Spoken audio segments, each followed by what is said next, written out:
Good evening, ladies and gentlemen, and welcome to Highland High School for tonight's varsity matchup, starting with the girls here, getting set to take place in about 8 minutes. I am Michelle Wade, joined tonight with Luke Leakty. Luke, you and I haven't done a game for a really long time. It's been the very first game of the year we did Pekin.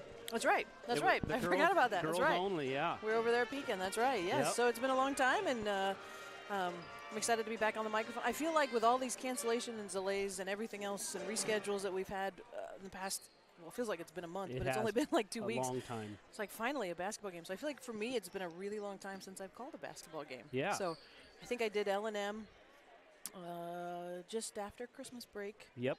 School hadn't started yet. School hadn't started. And I did that game, and that was the last time. So we're ready to be back. Yeah. I don't know. I think the kids are even probably a little bit ready to be back into a regular, normal schedule. I think so, yeah. I think if they're not, I definitely am. But it's all right. We're underway. And so as the kids head to the locker room here, one last time, the girls head to the locker room one more time. I don't know if you have anything you want to talk about? Yeah, I got a little bit about preview here. stats. Yeah, we can go into it. So Highland is sitting at 10-4. Your Lady Warriors at 6-7.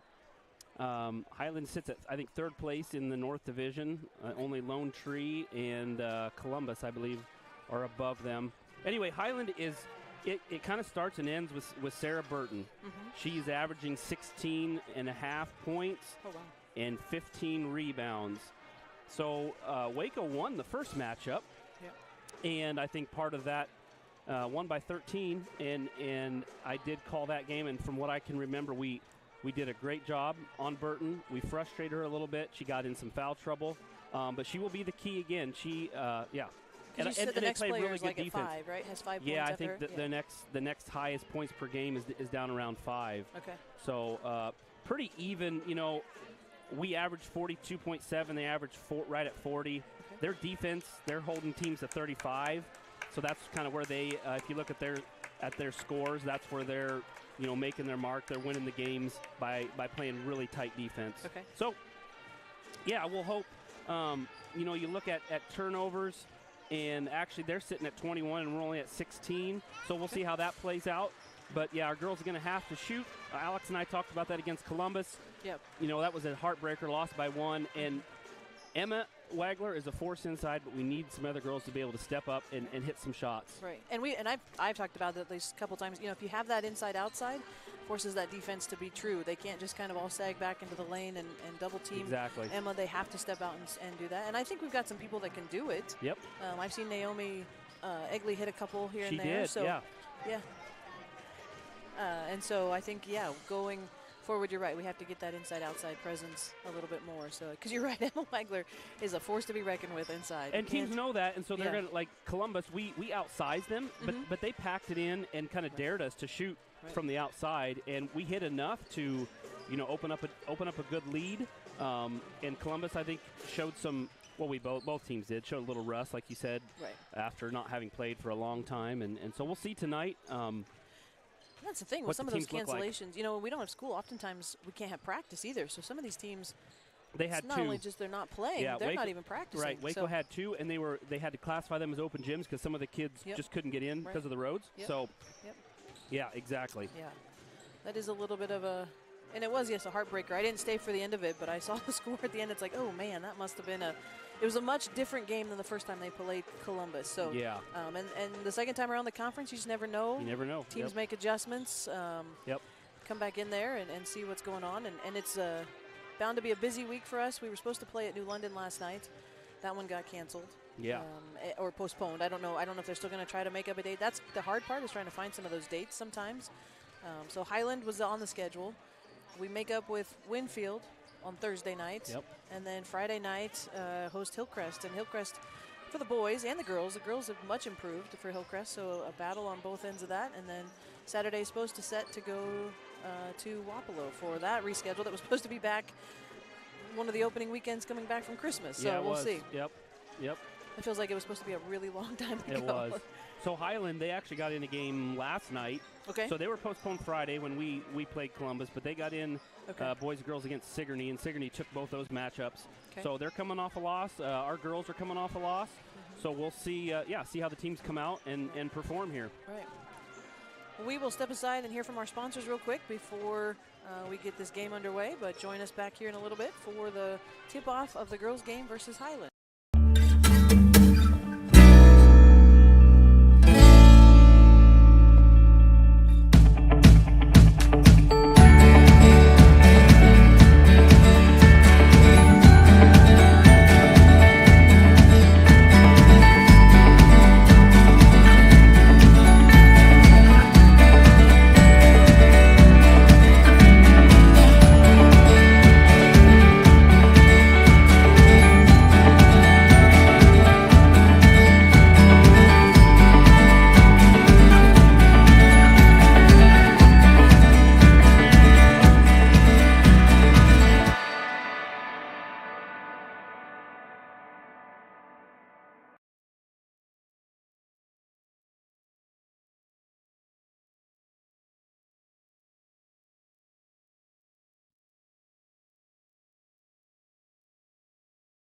What if the answer to powering a purer world, our world, was shining down on us this whole time?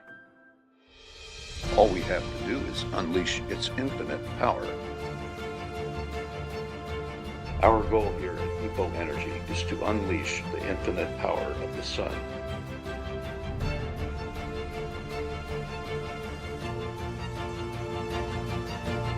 At EPO Energy, we make solar energy the better solution. EPO Energy, unleash the power.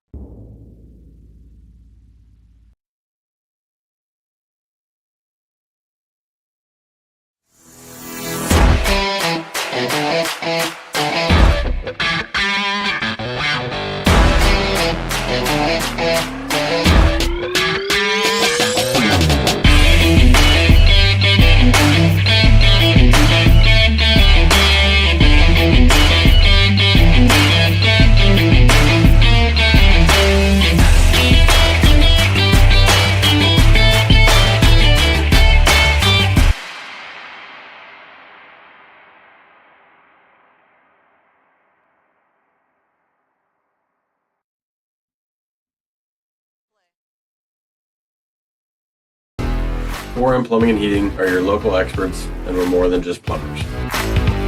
As a family-owned and established business, we know what it means to give good service. Our plumbers are highly skilled and ready to tackle anything you need. We've been serving communities around Iowa for 5 years now, and there's no sign of us slowing down.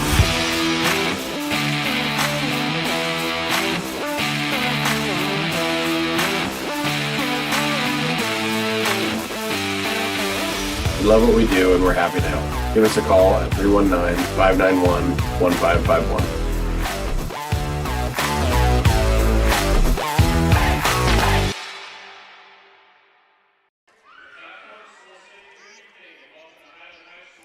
All right, welcome back to Highland High School for tonight's first of a doubleheader here.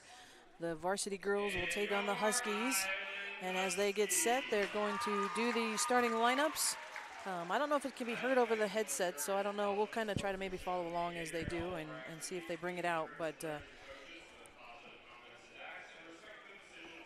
like to take a moment to thank Highland. I don't think they know this necessarily, but we are using their huddle cam, and so I appreciate that.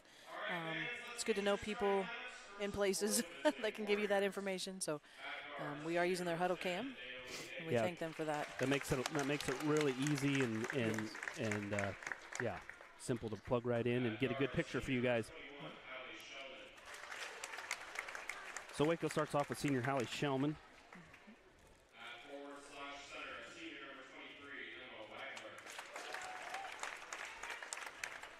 Emma Wagler, also a senior. Naomi Egley, senior. Marie Farmer, a senior. And they're going to round out with junior Ella Hausengay. I really enjoy watching Hella play. Yeah. She's come on strong here. She has. And the coach, Lisa Graber. So now Highland will announce their starters here.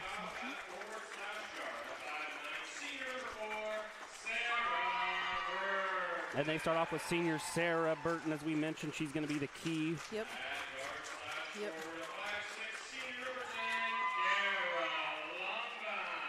Kara Longbine, another senior.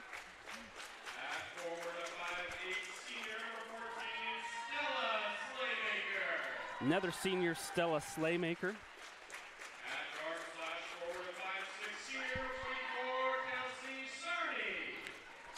Kelsey Cerny. So they start 4 seniors and a junior.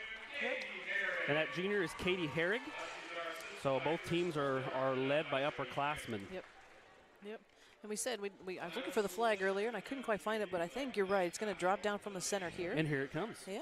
So we will pause and for the national anthem.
And the Highland High School band, I'm assuming Pep Band, did a nice job there with that rendition.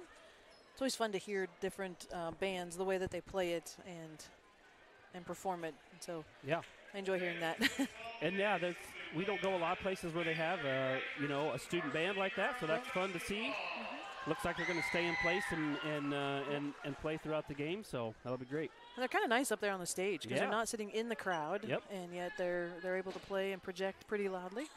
So getting ready to jump center here. Emma Wagler in the middle, along with Sarah Burton. Highland wins the toss. They're going to call travel there on Slaymaker. She kind of fell. I don't know if she got caught up with Emma on the legs. Yeah, she kind of tried to split the two Warrior defenders there and just tripped lost and her fell. footing. Yep. Lost her footing a little bit. Wasn't enough contact for a foul, so it was a travel. So quickly into it, Waco the other direction. Farmer on the near side to the camera. Egley cuts through. Egley, one of those that we've talked about, could hit that outside shot when she gets hot. Little short corner from Marie Farmer. Turn around. Ooh, in and out. Put back for Emma Wagler off the front of the rim, and there's that Housengay. She likes to be in there. She's just impressed me this year. She's not afraid to mix it up inside. Highland able to strip that away from her, though, however. For the shot is Katie Herrig, and she gets it to fall for 3. So Highland quickly on the board. Scores first. Puts the Huskies up by 3. Looks like Highland's in almost like a 2-3 zone. The way they're shifting. Housengay with a short. Middle of the lane, back to Housengay right there. Turn around off the back of the rim. Couldn't get that to fall. That's too bad. She had a good look right in the middle of the lane. Burton the other direction. She's a little bit of an opening. She's going to take it right out of Wagler. Turns around, nothing there. Oop, that's going to be off Shellman, I think. Yep, on that end. She goes up against Stella Slaymaker, who's probably got her by about 3 or 4 inches. But tell you, Hallie Shellman, she comes away with some rebounds, and I'm like, how in the world is she the one that got that? Yep. Another 3-pointer on the way for Highland. That one off the back of the rim. And Waco's going to do everything they can to let it fall, but Burton gets out there. Oh, good save by Burton into Stella Slaymaker for the 2 and the bucket and the foul. Send her to line to shoot an extra 1. That is unfortunate. The Warriors were watching that ball, just hoping it would go out of bounds, which isn't a bad move, but again, Burton just slid in there and tossed it back into her teammate and caught us off guard. It's almost got to be like a rebound. Just keep them boxed out. I know. Don't give them a shot, Yep. but yeah. Slaymaker missing that side one, but it's Burton with the rebound. She's kind of been everywhere. Put back over Farmer. Gives the Huskies, a quick 7-0 lead early in this first quarter. Egley back to the top, floats it over to Graber. Deidre Graber into the game. Sorry, not Deidre Graber. Brenna Graber.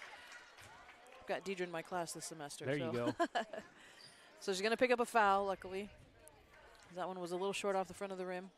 But there again, being aggressive. She found an opening on the baseline, drove it in there, and forced the foul.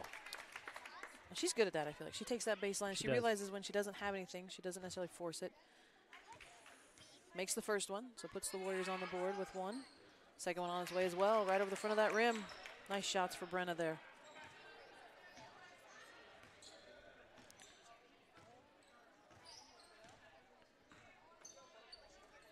Waco the other direction. Huskies dump inside the Slaymaker, turn around. Tries to kick back out. A lot of hands in there. Michelle, it looks like they have Brenna Graber just playing man-to-man against Burton and everybody else in his zone. It's kind of a box and one a little bit, which they've done that before. I can't think what game it was, but I saw them. Marie Farmer was just all in the face of her defender. That rebound back to Shellman. She's going to push it right up the middle. She goes left hand off the front side of the rim, and it'll be Burton the other direction. She's going to try to push as well. She doesn't have numbers, so if they can stop her, Brenna Graber's going to pick up a foul, but not a bad foul. Not a bad one, but yeah, that's too bad. It was away from the basket, put a forearm into her. Yeah, very first game of the year, Holy Trinity, that Mary Kate Benloggy, we did that to her. Okay. And really, Brenna was able to shut her down for a little while anyway. But anyway, yeah, that looks like they've got it under perfection, because I think when Brenna comes out, then Marie will take over and do that. Man, that's at least her third one. I should say it's at least her second one. Second one. Yep. So Katie Herrig with that second three-pointer, 10-7 the lead for Highland. Naomi Egley going to try to answer back off the back of the iron. Waco double teams down there in the baseline, try to get a little quick steal. Especially close to the basket like that. Dumps underneath to Herrig. Oh, Emma and Hallie with that one. Hallie says, you take it, Brenna. Yeah. No, it's amazing with if you get good position. There we go. Brenna right at the top of the key. Cuts the lead in half here, 10-5. But rebounding, you do not have to be the tallest person. And Hallie does a good job of getting position. You find your girl or the one in your area if you're playing zone and get a body on her. There she is with another rebound. Yep. And you just push them out of the lane. We did a drill when I was in college. The defense had to push them out of the lane, and the offense tried to get the ball, and the goal was for the defense to try to make it bounce in the lane. Yep. And so, yeah, you just push them out of there. Brenna Graber with another try on a second one. Yep. Rolls around, and Slaymaker come away with the rebound on that one. And there's also something about watching the shot and being able to see, okay, I see this is going to bounce long, this is going to bounce short, and then moving to that. Right. Trying to predict. Yeah, you're right. You're right. Cross-court pass. Back now to Longbine. Tried to dump inside to Slaymaker. A little jumper, too hard off the back of the rim. She gets her own rebound. Yeah, no one put a body on her. Well, coming off hard again. Waco fans encouraging the rebound. So the putback for Kelsey Cern is good, and they're going to get a foul called against the Warriors. It's going to be against Marie Farmer. So I think she's going to get a break as Ella Housengate comes in. And Coach Graber says, I want a little bit of a timeout, 30-second timeout to talk things over. 12-5, the Husky lead here with just over 5 minutes in the first. WYAA. This is more than just a game. It's a journey of growth, friendship, and triumph. Join us as we celebrate the spirit of youth sports, where every sprint, kick, and cheer is a step towards greatness. Together, we're not just playing a game, we're shaping futures. Unleash your potential, ignite the fire within, because in this arena, legends are born. This is more than a team, it's a family.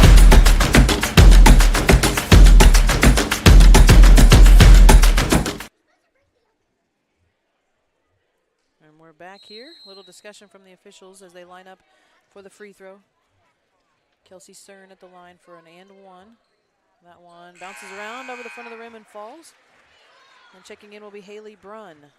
We talked about her a little bit, you and I, before the half. That's the freshman that she gets a good amount of playing time. She didn't play against us the first round. And, yeah, she's one of their other girls that does put up some points. So we'll see. That rebound They call a jump ball on that? Yes, they did. Okay. Sorry, I looked down. So it's going to stay with Waco. Egley inbounding the ball.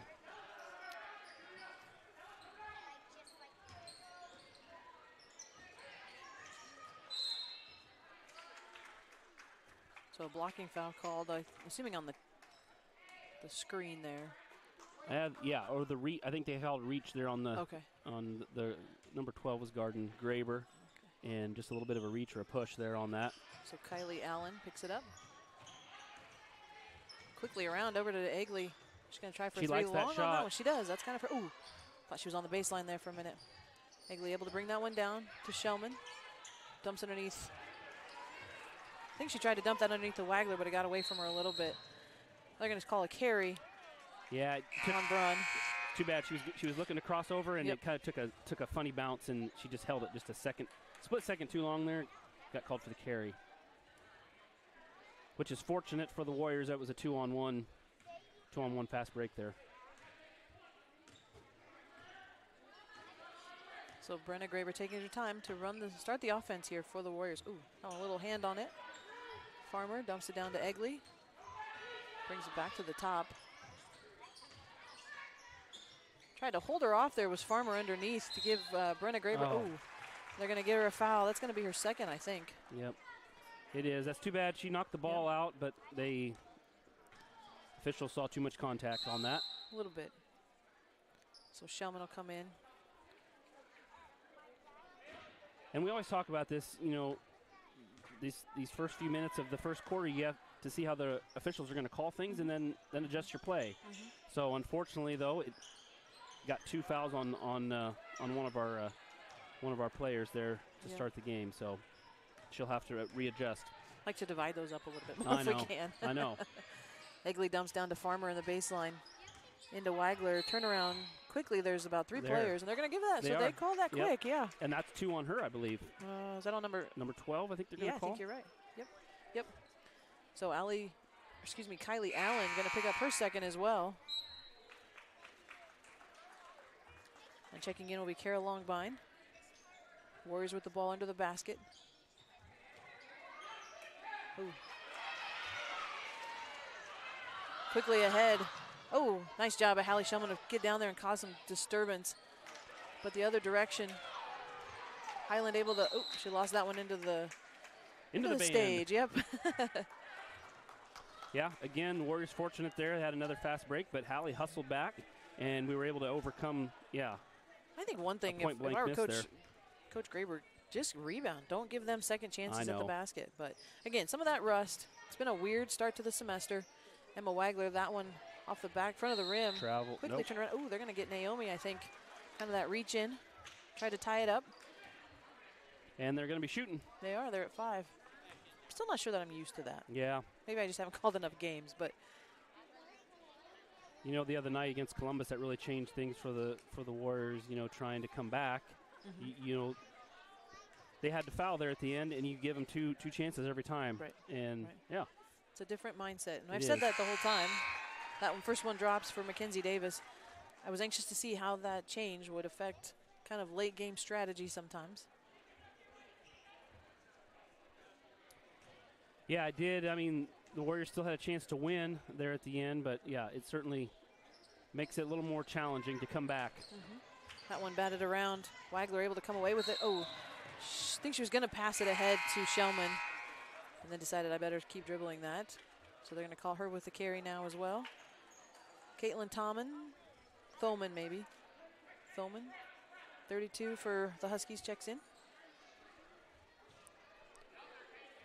Another freshman.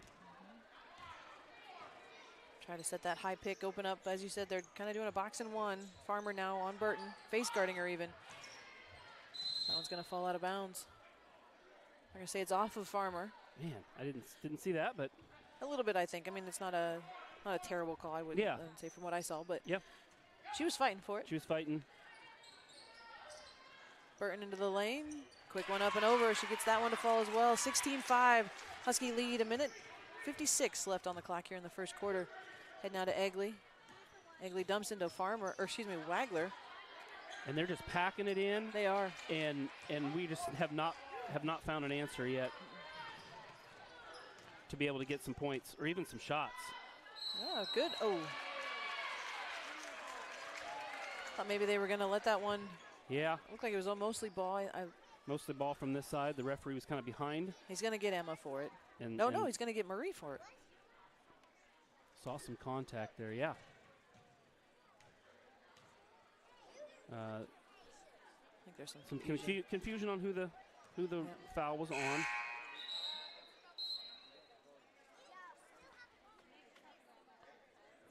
I think they were probably like us and expected it to be on 23, and it was yeah. It was not. It was on Marie Farmer, and unfortunately that's 2 on her. So both.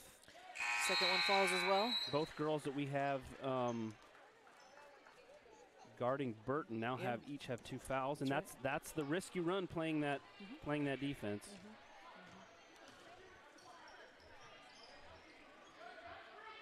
Quickly across the ball. Farmer tries to drive to the right. Will step back out. Egley tries to dump underneath to Wagler. Back to Shellman on the outside. She's going to shoot a long 3. No good. Rebound.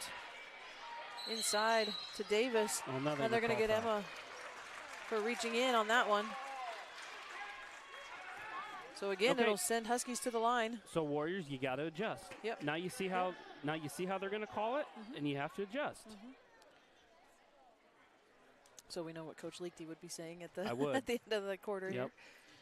And part of what I would say is you need to be aggressive then yourself on offense. Don't just be content with passing the ball around the rim, the top drive. Right. Attack those gaps. Yeah. Yep. Make them reach in. Make them put hands on you, and hopefully then they're going to call fouls.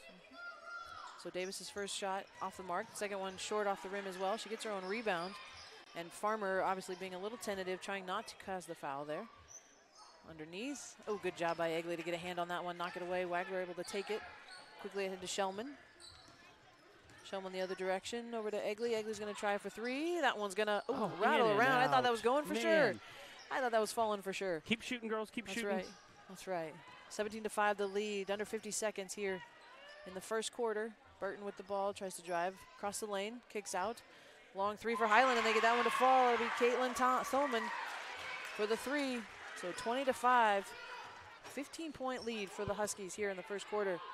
Wagler from the top of the free throw line. That one easy over the front of the rim.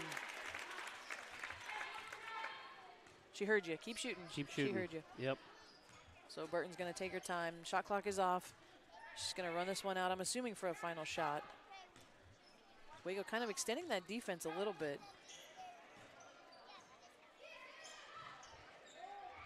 Long one on that one, but it's going to be the rebound to the Huskies. Missed off the bottom of the rim. Egley across the timeline. They're going to call her for a carry as well. So with 2.8 on the clock, the ball will go back to the Huskies. And they need to go, well, I thought they were going to go the length of the floor, but they're going to call it from the sideline because that's where she was.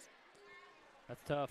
I'm just thinking ahead to the boys' game, and we have a couple players that kind of dribble and pick it up. Like if they're, it's a little bit more obvious. Are they going to call that on? Yeah. And maybe that was a point of emphasis this year. I don't know. I don't know.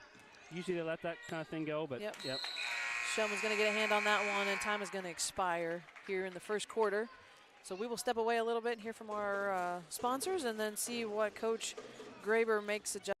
The culture at West Liberty Foods, it really is doing the right thing, even when people aren't watching you. Our principles are set based on a farmer mentality, and that's hardworking, that's community-based, and being good stewards of the land. It's being loyal to your team, it's taking care of your team. I think as an organization, that's another thing that makes West Liberty Foods really successful, is that commitment to others. Find your next career at West Liberty Foods. Visit careers.wlfoods.com.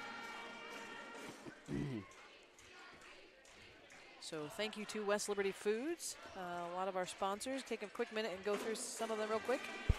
Wayland Veterinary Clinic, Reshley Construction Corporation, Reichenbach Painting, Ashley's Grooming and Boarding, Eichelberger Farms, Cornerstone Excavating, Graber Electric, Waco Youth Athletic Association, Agraway, 321 Trucking, Precision Collision Center, EPO Energy, Lepic Krager Realty, McCoy Plumbing and Heating, Jet Physical Therapy, Foran Plumbing and Heating, Laris Shellman and Sons Trucking, LJ Roth Restoration, Petra Excavating. And we will get the rest of them later on as we go. But we thank our sponsors. Without you, we couldn't make this possible. 20-7 the lead here at the start of the second quarter. Highland gets the ball after the alternate possession across almost the entire floor over to Thalman. That one hard off the rim. And Highland able to come away with the rebound as Slaymaker. Back out to Burton as they reset the offense.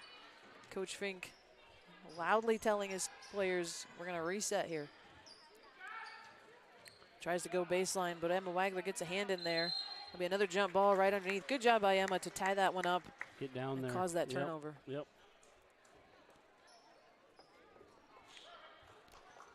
No pressure, full court pressure anyway from the Huskies on defense. So Shellman has the length of the floor to drive. Graber back in with 2 fouls. Yeah, both. Well, I guess they were in to start the quarter, but yeah. And that's there we drop. go. Right there from the top of the key is Graber. So back to within half, 20-10. And that's really what they kind of need to do is just chip away. Yep. Put a dent in this lead. Her and Egley need to keep shooting. They both had a couple. They each have had one rattle in and out, and Graber's made 2. She's up to 8 of our 10 points. Okay. Oh, they're going to get her for travel. So Harry going to get called for the travel. I guess I didn't see the step, but he's closer than I am. So yep, couldn't see it from here. But it works in our favor. Yeah.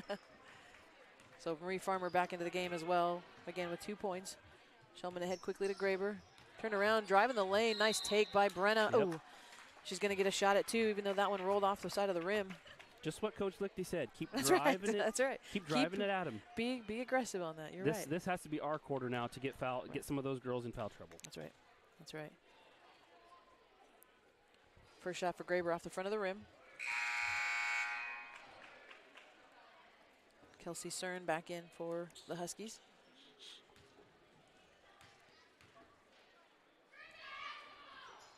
Second one falls for Graber. So Burton clearly the ball handler for the Huskies. She brings it up again. Dumps inside. Oh, quick one over from Slaymaker to Cern. Oh, thought maybe they was going to let that bounce out. Out of bounds off of us, but we control it. Bring it back. Ahead.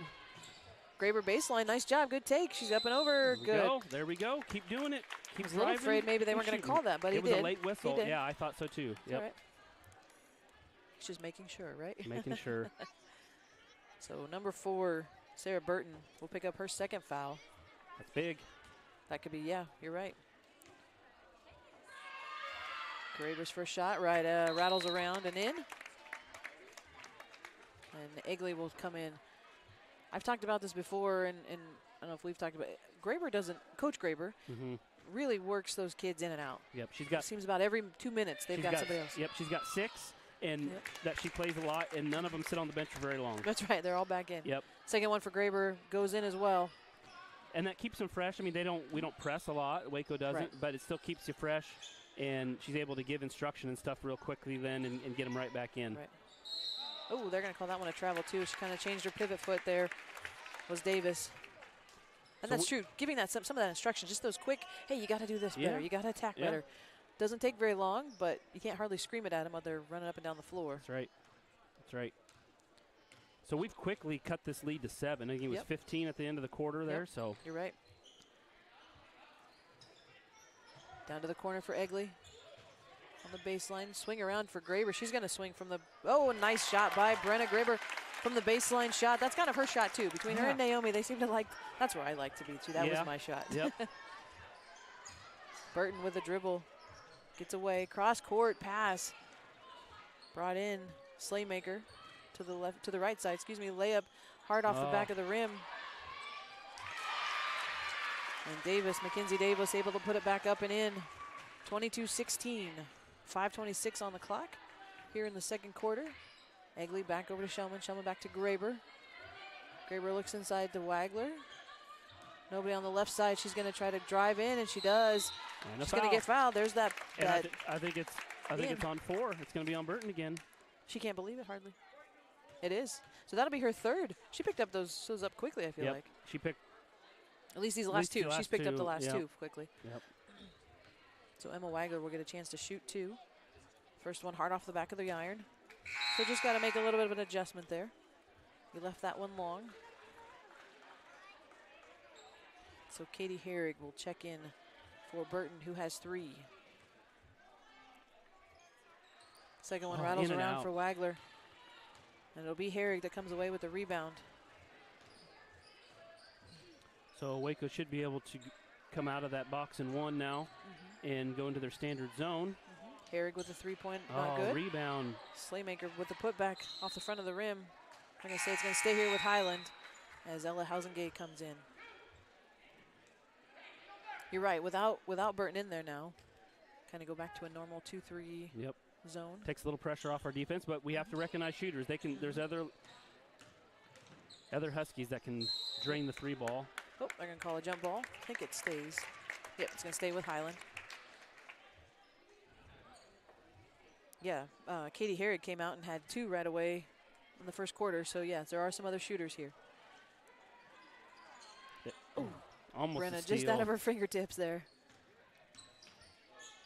Cern down to Herrig underneath the sled. Oh, they're going to say she stepped on the baseline there.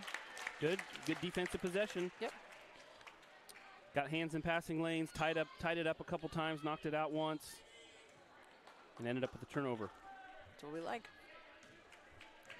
Brenna Graber giving the ball back up to Shellman to run the point. Tries to dump underneath the Farmer. Farmer, quick dribble into the lane. Nice put up. Good shot from Marie Farmer right there in the middle of the lane.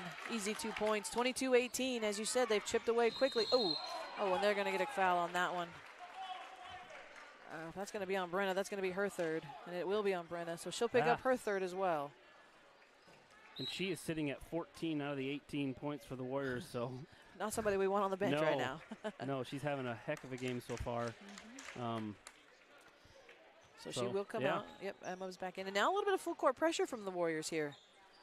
And they're Huskies going to turn it, throw it away into the stands. So. And like you said before, Burton is their primary ball handler, and so that's not a bad strategy there. Yep. Put the pressure on while you can. Yep. And I think he's bringing freshman Brunn into the game. She handled the ball in the JV. JV just played 2 quarters, but she was the primary ball handler there for the JV team. So see if they continue with that pressure then. Yep. Farmer back to Egley in the corner. Egley follows her around, swings back out under the Shellman, excuse me. Egley dump underneath to Housengate. Nice take. Oh, good job by Ella Housengate. Fight for it. And it'll be Brunn to the other direction. Quickly ahead is the pass to Davis off the side of the rim, and it'll be Ella Housengate with the rebound. Is going to get fouled by Mackenzie Davis as well. Man, I thought they were going to call Shellman on that. I did too. She had, and anyway, that's fine. They let that first one go, yeah. So the Warriors back to within 4 here in this second quarter. That's that consistency that's sometimes hard as a coach or a fan to. It's like, man, but if you're on the Highland side of things, it sure looked like she had a forearm in there as she went for that layup, but let it go. And Egley shoots a 3. Oh, that long one. Just long.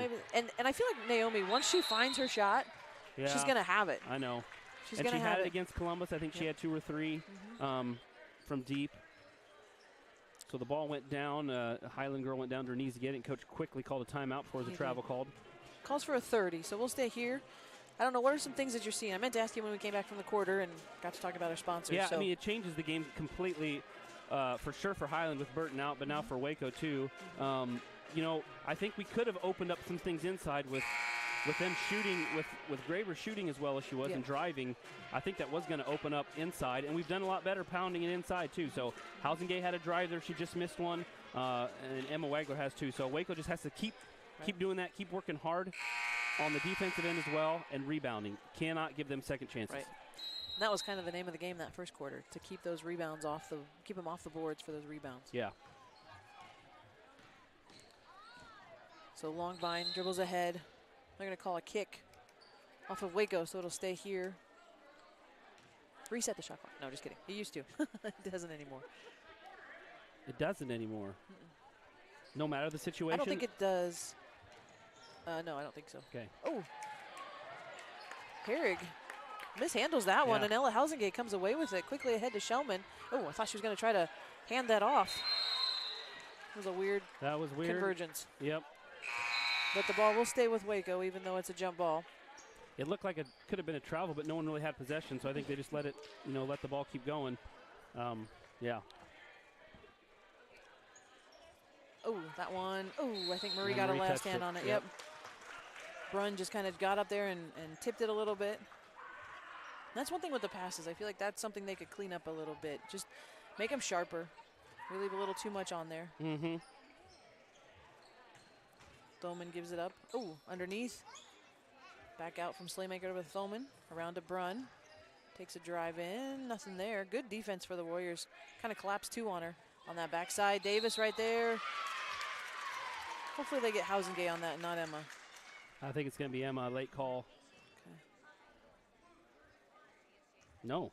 So it is Ella. Okay. They did call Housengay on that. Okay. That's just her first. That's why I say it's. Yeah, no, I'd rather it be on her than Emma. Just the way the play looked. Ella, kind of came in from the backside. I didn't think made as much contact maybe as what Emma had. But So the first one for Davis off the back of the iron, hard.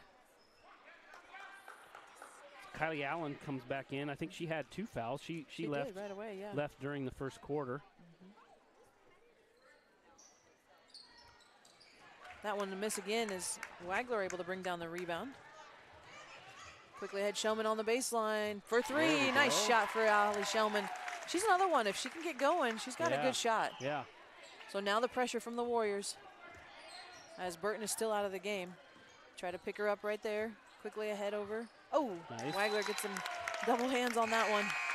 She looked more like a volleyball block there than a basketball move necessarily, but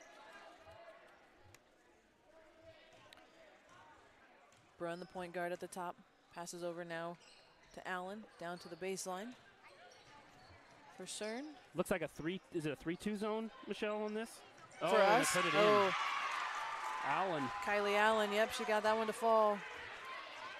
I wasn't watching our defense. I'm sorry, okay. I'll look at it next time. Yeah. Big shot by Highland. They haven't scored in a long time. The lead is 4. Now Naomi tries to answer back. Nothing there. Ball to the other side to Brunn. She's going to go quickly to the other side. Cross back to the middle.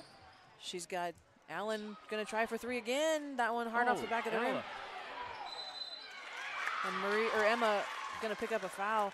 Ella had the right idea. She was going to go find a person and put a body on it. See her. There was nobody on that other person. Yep. So, yep. So 2 shots as Emma Wagler picks up her second foul. At the line will be Kelsey Cern to shoot. Cerny, I believe. Cerny. There's a Y on the end of that. Okay, yeah, you're right. Yep. I even saw the Y. I just didn't say it. That's all right. We jinxed her. She missed it. We'll say it again. And the fouls actually consist. I mean, I feel like they're pretty even. They 4 and 3. Yeah. Second one short off the front of the rim, but it's Thoman with the rebound.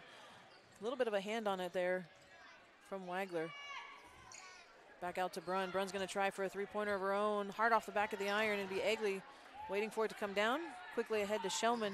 Shellman realizing that she doesn't have numbers there, so good decision there to step back and set it up. Over now to Egley.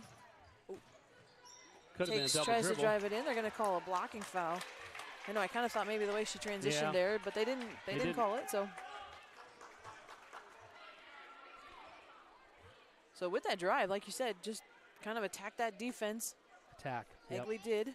She'll get a chance to shoot too. Slaymaker with the foul for the Huskies. I don't think that Coach Graber, started the game by saying don't attack. I think sometimes you just have to emphasize things as a coach and say, hey, girls, this is how the officials are calling it. This is what they're giving us, so attack. Right. Yep. Egley's first shot falls. Second one on its way. Rattles around and no good. Wagler last to touch it there. She almost had it, so that one in and out. Egley has had a number of her shots in and out, hitting both front and back side of the rim and then bouncing out. So just when you think it's going to fall, too. It's like, oh. Picks up her dribble in the backcourt, passes ahead, tries to pass ahead. That's going to roll out of bounds, even though Brunn tries to save it. She saves it into the trombone. Right. Catch. Be a rude awakening if you weren't quite ready for that. I know. There's some. I've seen some of the students, as they do, but sitting there on their phones. You need to have your head on a swivel. Be paying attention here. When the ball when you're that close to the whipping floor. right at you, yeah. Yeah, when it's whipping at you, too. Shellman looks inside to Wagler, tries to dump underneath. Almost, I don't think it was a pass, but turnover to the Huskies. Quickly ahead to Brunn. She's on the baseline, has it partially blocked. And Egley's going to come away with the rebound. Oh, and they're going to get Brunn for reaching, and she did. That's a good take. And kind of a little bit of a freshman mistake in a sense. Yeah, it's one of those. Try to that reach in. Yep. You miss a shot, and, there was some contact, a little bit of contact on her shot, and you get frustrated and going for a, There's a moment there where you have to know that your opponent has possession, and so you just back off then. Just take it away, especially in the bonus like this, that far from the basket. Yeah. Yep. First shot for Egley falls in. 25-23. Second shot on its way.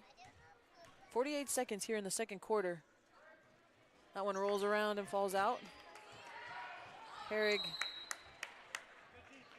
with the rebound has it knocked away by Hausengay right in front of the Husky bench. Back to Herrig to start the offense. Yeah, kind of a 1-3-1. You're right, their defense. That's kind of what it looks like with Marie kind of on the baseline there, going back and forth. Yep, I said 3-2, but yeah, it does look more what like, I meant. Yeah, no, it looks more like a 1-3-1 now maybe with Wagler, and she comes She away was going with to a get steal. with that rebound, Yep. or that steal. So she's following a lot of times against the zone offense, you got a girl that's running either across the lane, either elbow to elbow or something, and so Wagler was following her and stepped right in front of a pass, and the Warriors now have possession with the shot clock off. We'll see what they do, and they throw it away. Yep. So Herrig steps in front of that one, quickly ahead. Farmer able to get a hand on that one and take it back. Oh, she lost it. Oh, and it's going to be off the foot of out the leg of Hausengay. That almost looked like it hurt. Yeah. So 8 seconds on the clock. As you said, the shot clock is off. 25-23. The point difference. Huskies lead by 2, excuse me. Foreman dumps underneath, tries to, lost it out of control, out of bounds.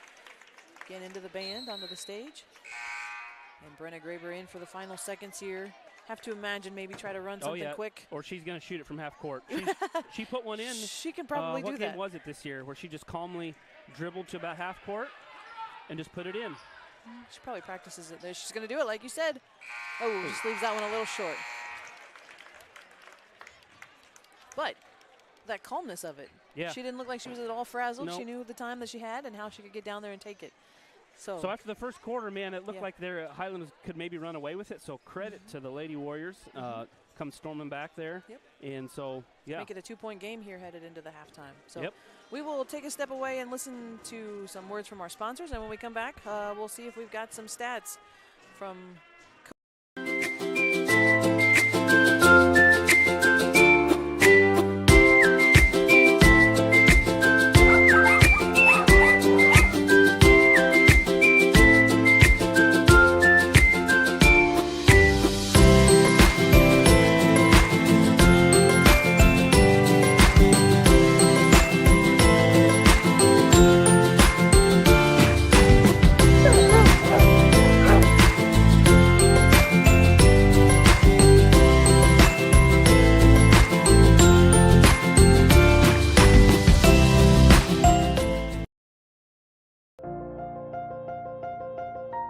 Anyone serious about lawn care knows it starts with two things: the expertise and the equipment to do the job right. Egley Landscapes is the only local company that provides expert lawn care and landscaping. Let the experts with the equipment from Egley's pay a visit to your lawn. Our horticulturists have the knowledge to guide you through a lawn care plan, and they won't sell you services you don't need.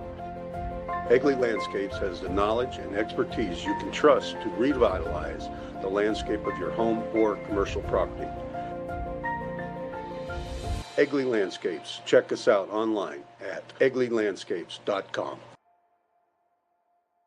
The culture at West Liberty Foods, it really is doing the right thing, even when people aren't watching you. Our principles are set based on a farmer mentality, and that's hardworking, that's community-based, and being good stewards of the land. It's being loyal to your team, it's taking care of your team. I think as an organization, that's another thing that makes West Liberty Foods really successful, is that commitment to others. Find your next career at West Liberty Foods. Visit careers.wlfoods.com.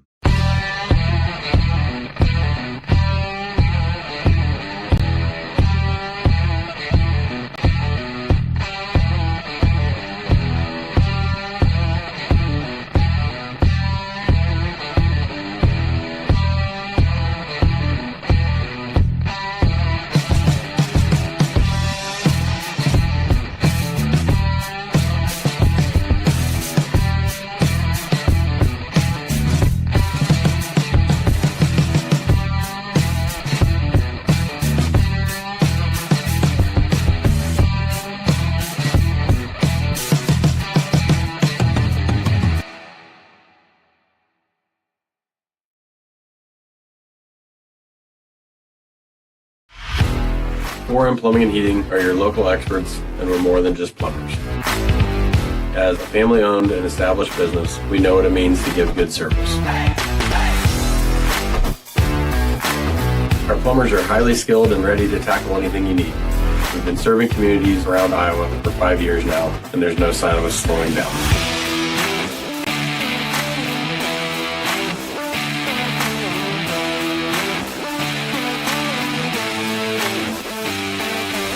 We love what we do, and we're happy to help.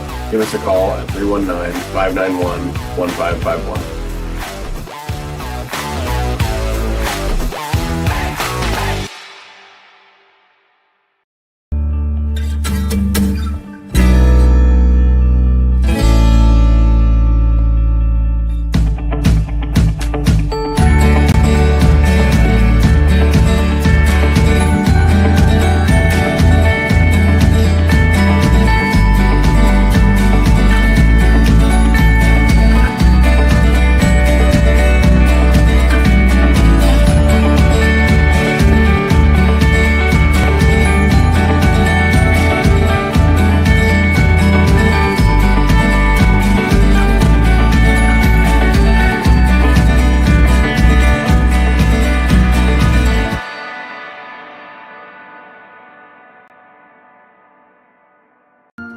What if the answer to powering a purer world, our world, was shining down on us this whole time?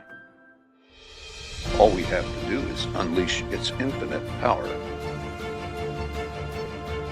Our goal here at EPO Energy is to unleash the infinite power of the sun.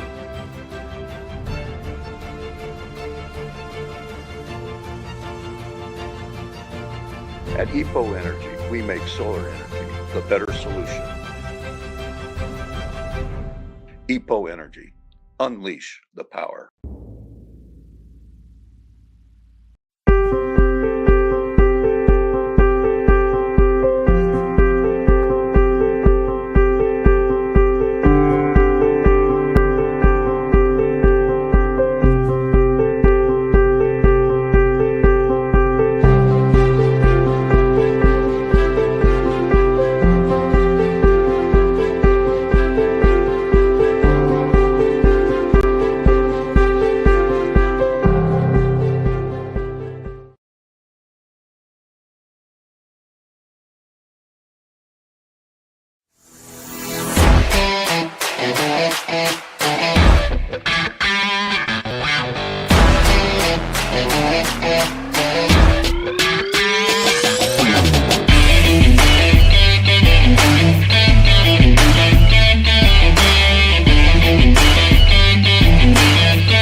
WYAA. This is more than just a game. It's a journey of growth, friendship, and triumph. Join us as we celebrate the spirit of youth sports, where every sprint, kick, and cheer is a step towards greatness. Together, we're not just playing a game, we're shaping futures. Unleash your potential, ignite the fire within, because in this arena, legends are born. This is more than a team, it's a family.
And we are back here getting ready for the second half, and we are both up here bobbing our heads to the cowbell.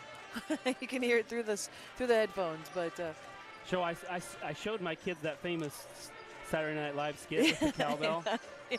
And so my daughter just said, "That's Elf on cowbell." Well, that's how they know. That's right. That's how they know him as Elf. But anyway, Will Ferrell, right? Will Ferrell, yeah. Will Ferrell played the cowbell on Saturday Night Live. Yeah. Anyway. And that's exactly what I was thinking when I'm listening to him pound on that. So yes, and that's one of the few clean ones you can show your little kids too. That's right. Anyway. That's right. So yes, the Warriors able to chip away after that first quarter 15-point lead that Highland had. They came back, and now they sit within 2 here, and we're a minute from the start of the second half. I don't know, Luke, if you've got some stats you want to talk about. I got points at least. Did my best here. So for the Warriors, it's all Brenda Graber, 14 of the 23. And then Shellman had that 1-3, and then Wagler, Farmer, and Egley each with 2 points.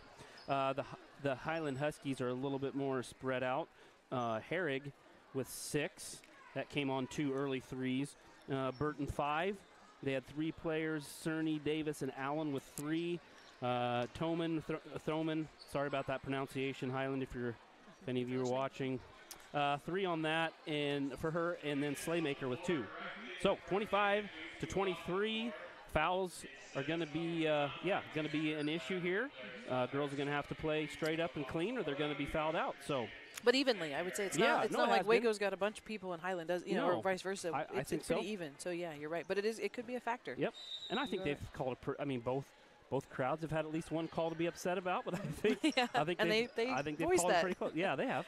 You're right. I think they've called them pretty close. So yeah. Burton back in quickly into the middle. Yep. Matched up with Emma Wagler. Wagler. What's that one get by her? Housingay bumped around. They're going to say it's going to stay. I think they're going to say it's off of that Housingay right there at the end, which maybe it was a little bit. Yeah, my expression was giving Burton two chances at it. Yeah, 2 shots. Yep, yeah, you're right. And she missed them and couldn't get the rebound. Herrig with a 3-pointer quick. That one's off the side. I don't know if that touched the rim, but it hit the backboard a little bit. So Farmer waiting in the wings for it. Now Egley, that one off the back of the iron as well, but Wagler there to put back, and she's going to get up a foul, yeah. And I think Emma's going to have to do that more. Yeah. She's going to have to figure out how to get that ball back. Slide in there and get it. Rip it away, you're right, and put it back up. So that foul's going to be called against, they say number 42? 42, yep. Herrig. Katie Herrig, yep. Wagler's first shot rolls around. Hit both edges of that front and back of the rim.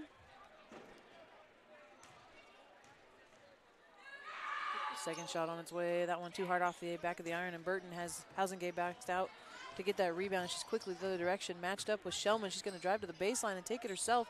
She leaves it short. Oh, she stepped on out of bounds. There we go. Yep. They're going to give it back to Waco as Slaymaker, as you said, stepped out of bounds. She tried to save it back in. On one of those, yeah, if she's going to rip it away from me and go out of bounds, let it go. That's right. Just let her have it. Bounds, yeah. I think even if she would have gotten it back in, we were standing right there to pick it up. So yeah. Over across the lane, dumps underneath to Wagler, turn around high off the glass. Egley, nice rebound on the backside, high off the glass as well. A little too high maybe, as Burton quickly the other direction. She's going to try to beat Marie Farmer and loses her footing. They're going to say it's tipped off of Farmer. Didn't call a foul on that, luckily, but I think Burton kind of started to and that was good to fall. Yeah, she did. And Marie was running beside her with her hands straight up. So Herrig's going to try for a 3, and she's going to get that one. So that's at least 3 for her. Yep.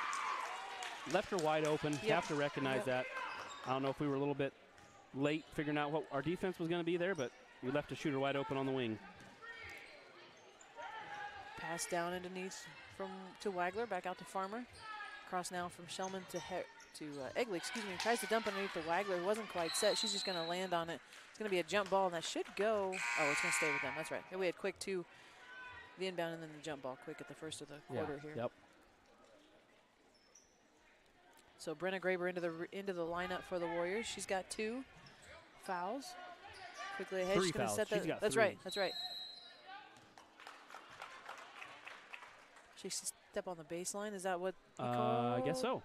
There's no foul called. And nope. I think he was pointing to the sideline. Yep. So where we're sitting, we can't see. Yep. There's not a whole lot of space between the bleachers and the floor here. There's not. Yeah. But not that you need a whole lot of space. Well, it's one of those things. Like, if you build a gym today. Yeah. You're going to build a lot you of room. spend the extra money on some of those things that when we built them 25, 30 years ago. Yeah. Yep. So that was a nice dump off inside to Slaymaker. Yep. She gets the 2 points. Wagler able to bring that one in. Shellman kind of dribbles that one off her knee, so she's going to get up to Graber. Dumps it her knee, tries to thread that needle in there. Yep. Oh, Burton's going to come away with it. She goes quickly to the other side. Met by Shellman. It's going to force her almost out that door. And then she does go. She just kind of rammed her way through there. Yep. So Herrig with another 3 attempt, no good. It'll be Wagler with the rebound. She's able to box out her defender. Shellman back out to Egley. Egley gets a set shot. Oh, off the back of the iron. Thought that was going to fall. Looks like her shots have been right on line. I know. Every time here. 30-23 is the Husky lead, back out to 7. So we've gotten away again from driving it in.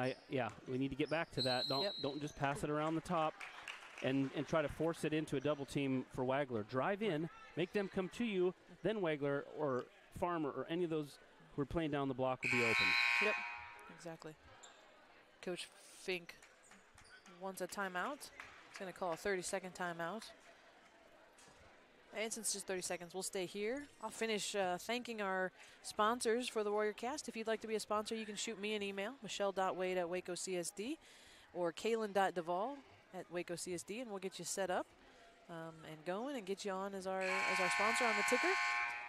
4M Plumbing, Laris Shellman and Trucking, LJ Roth Restoration, Petra Excavating, Hughes Construction, Leakty & Son Construction, Main Street Cairo, West Liberty Foods, Harbison Fencing, and Experience Wealth with Brad and Bryce Shellman. So speaking of Hughes Construction, Hunter Hughes told me today that he's only 8 points away from 1,000. Yeah. So I didn't realize he was so close. And his family is here, and they, I don't want to give it away. But anyway, I think they are prepared and ready in case he does. And if he gets that, he gets that tonight. So he does. We'll look forward to that in the boys' game. Okay. So Burton drives into the lane, draws a foul. From Emma Wagler, it looks and that's like. her third. Yep.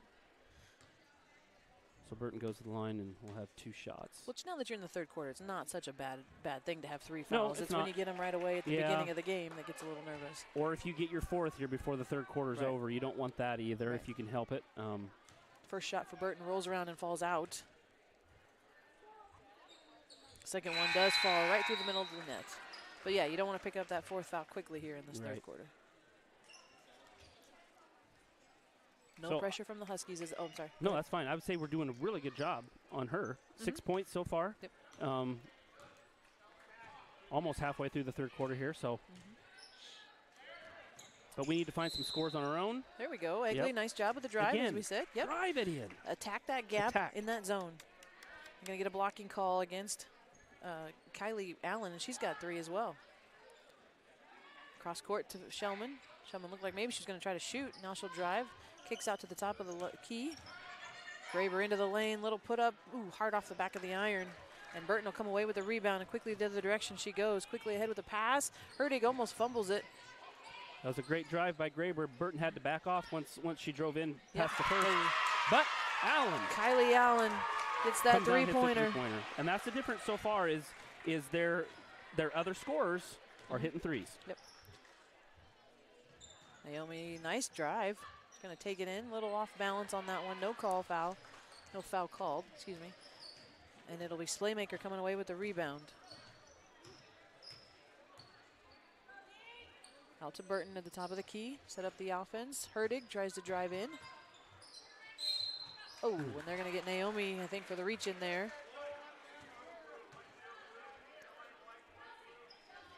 So Naomi will pick up her third. And she'll get a chance to take a break as Marie Farmer will come in now.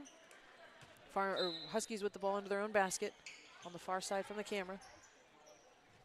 Ooh, nice pick off for Shellman. She's going to go the other direction. She's got Brenna Graber with her, but she's got a clean lane to the basket, and she's going to get 2 for herself.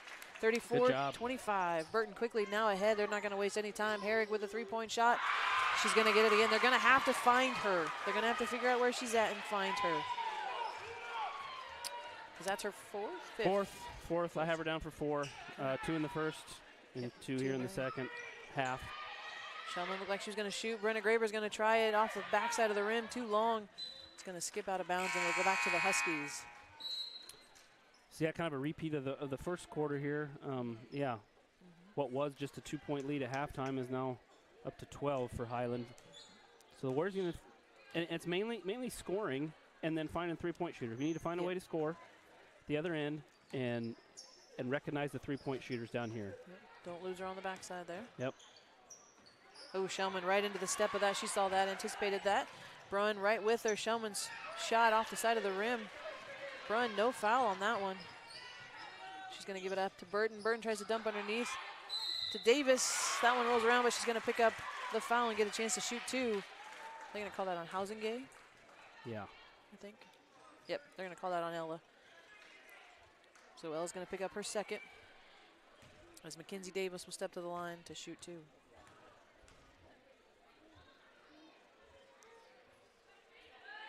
That one drops in finally. Rolled around, but it found the bottom. Second one on its way. That one finds the left side of the basket from where we sit anyway. And I think it was the left from wherever you sit. That's true. But it is different. We're behind on the same side as the camera, and tonight we are not. Good drive by Graber. She's going to draw a foul. Need more of that, like we said. Yep. And I'm sure Coach Graber and Coach Alvine have said the same thing. Penetrate and drive into those gaps. Yeah, to complete this comeback, we're going to need to make free throws. So Fortunately, that one rolled around and out. So Wagler in for Housingay.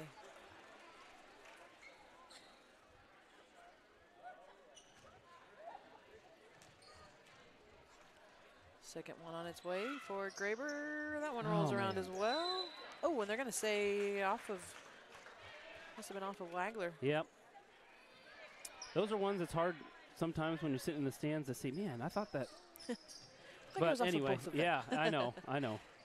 So a little pressure here, half-court pressure, or excuse me, full-court pressure. Oh, and it comes and up good. Fourth. Yeah, that's going to come up good for the Warriors because, yeah, Burton's going to get her fourth. They were able to get a steal away. Oh. Not sure where she thought that official was standing, but she was nowhere close to it. I don't think she meant to. That wasn't, no, I don't think that was anything in anger or anything. No. Although I don't think she's super excited about getting her fourth foul either. No, I wouldn't be anyway. Good pass across. Ooh, a little bit of a reach. Graber able to drive baseline underneath the Farmer. Turnaround jumper for Farmer off the side of the rim. Ooh. Just couldn't quite get it to go. Just a little bit higher. Brunn all the way to the other end. They're going to call a charge foul. Nice job, Hallie Shellman. Way to get to the other end of the floor quickly. Got down there and got set, so they're going to call it on. On Brunn. Haley Brunn, yes.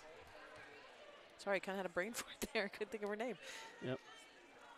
And so now Coach Fink asking for a little bit of a clarification for that. So, except when you ask, you're usually not doing most of the talking, which he was there. Right. I think he was giving his explanation. Right. That's Egley all right. So Egley's quick pass inside to Farmer kind of goes off a little bit, and they're going to pick up a foul against Kylie Allen. So 4 and 4 each here, if that's updated. Must be 5 and 4. Oh, I'm sorry. I'm at 4 on Allen. Yeah, I was looking at the board. I thought it was 4 and 4 there. So yeah, it was before that. So I don't know why. So just it should switch to 5 here, but yep, there it does. Okay. So Marie Farmer puts the first one in. I think she did. Yep. Based on the reaction of our crowd, anyway. Second one on the way. Yep, there it is. They've been a little slow a couple times, making sure they get everything right before they put it up. That's right. So back to within 11. Pressure, full court pressure from the Warriors. And as we said, with Burton on the floor, oh, they're going to get Shellman for the. Yeah, she grabbed her. You just got to keep your hands off, girls. You've made her pick up her dribble, so just keep it there. And Hallie says, my fault. And play smart, play smart, play smart. You got 2 minutes and change here in the third quarter and the fourth quarter. And so you've got the players, some players in foul trouble. You got this set up to be able to make a run here. So now you have to play smart. You have to be the smarter team here. First one falls. Is this Longbine? Second one falls for Longbine as well. So Longbine with 2 here 40-27 the score. 2:27 here in the third quarter. And Shellman's going to go down quick and tie her shoe. She realizes it's untied there, so they'll call it back real quick.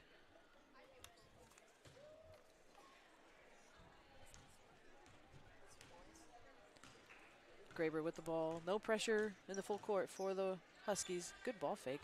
Shellman going to try for three.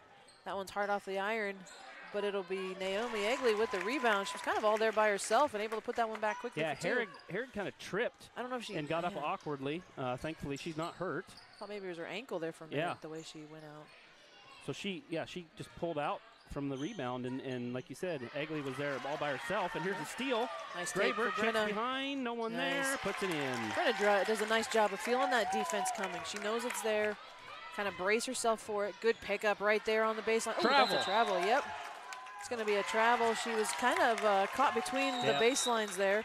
Exactly where you tell your kids not to pick the ball up. And then she did. And so Coach Fink wants a timeout, so we'll step away and hear some from our sponsors real quick.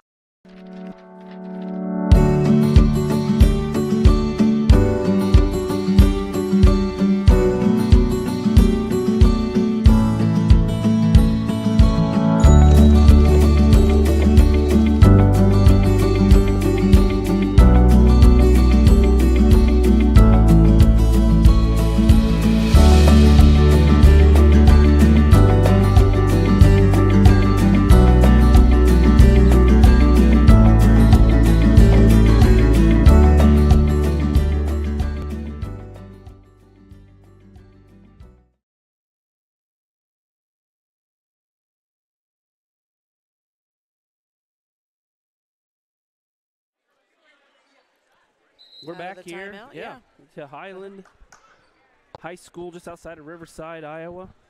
On a foggy night. It was foggy when I came up. It was foggy. I'm a little bit nervous about driving home. I'm going to follow you. Oh, wait, you're going to be with me. Yeah, Never mind. yep. I was going to say, I'll let you hit the deer, but you're going to be in my truck, so no. Dump underneath. Oh, that one got knocked away. So it's going to stay with the Warriors, though. Good job. And I think that's a hard one because I think for a split second their M is open. Yeah. And then by the time the pass is made, Highland is just collapsing. So Graber underneath, or excuse me, yes, outside. Ball in. They're going to call a jump ball, I'm assuming. It's going to go to Highland on that one. So Waco's going to continue with the full court pressure here, which is the right thing to do. They've caused some turnovers with it, so see if they can get another one here. Try to dump underneath to Herrig. Turnaround jumper, too hard off the back of the iron. Ooh, and Shellman came in and kind of knocked that one away. Very good. She's kind of sneaky like that. She is. Quickly ahead to Flagler. She's going to have to track that one down. Oh, quick turnover. Good save by the freshman there. Yep. And back the other direction goes. Oh, and another turnover here. So both teams need to be a little bit more careful with the ball. Oh. Shellman's going to take it. Oh, they're going to call. Yeah, they're going to call a charging foul on that one. Now, are they going to call player control on that? Because the girl was not set. I would say, yeah. Okay. I mean, yeah, that's what I would think it was. So she just kind of drove into her and threw it up. And that is part of the rule. You know, the player has to be under control. Yeah. There's an offensive foul does not mean that the defensive player was set solid. Right. It can also be if you're out of control. Right. Nice job, Marie Farmer, getting in there and knocking that one away, and then a backside foul on Kelsey Cerny. That should send, Egley to the line, Definitely bonus. I was thinking it was going to be Marie. Time here, I was thinking it was Marie going to the line, but it'll be. Oh, I'm sorry, yeah. Yeah, no. So amazingly, nice job. Let's see, number 24, Cerny. One foul? With one foul. She's the Good first. for her. Yeah. That first one falls for Egley. She'll get a chance at another one. Second one falls as well. They'll stay in that pressure. Graber's just got to get up there a little bit. So they're going to force her to choose a side. Underneath to Herrig. Herrig shot left it short. Wagler comes away with a rebound. Well, and quickly now she's going to pick up her second one. Yeah. And we're going to shoot again. Yep. Which is a hard foul, especially the way this is going now, because now you're 60 feet away from the basket or whatever the floor is, and now you get to go the other direction. So. Yep. And Coach Fink is down here with Herrig, and man, it's too bad. Herrig has had two really open looks right underneath the basket on the block there, unfortunately, which that happens. She's like the missed, field goal missed 2 of kickers them. that Yeah, they can hit from like 50 yards, Yep. but those So little chip shots. 2 different times they've kind of broken the press and found someone open and just hasn't been able. Or Wagler, gets both of those free throws to fall. Back to within 5, 47 seconds left on the clock. They're going to try to trap her right here on this end. She picks up her dribble and now kind of bounces around, and Slaymaker gets it back. Farmer, nice job not getting on there. Yeah, and Wagler was in there close too and then backed out. That one misses. Everything's going to fall out of bounds. Herrick tries to get a hand on it to knock it back in. Not quite enough. So 30-second shot clock is off, and Waco will have the length of the floor to go here. This has been a good last 3 minutes for the Warriors. Down 13 there at one point, and they're back within 5. See if they can cut into it even more here. And they're patient. They're doing a nice job being patient, waiting for that open shot. See what they can get. Take care of the ball. You got to find an opening and drive. That's my. Oh, Egley's going to try for 3. There, she's going to get it. Nice job. Naomi Egley finally connects. Puts it back to within 2, and the pressure's still there. 1 on the clock. And Wagler quickly with the rebound, or the steal. So back to within 2 are the Warriors. So 40-38 as we head to the 4th quarter.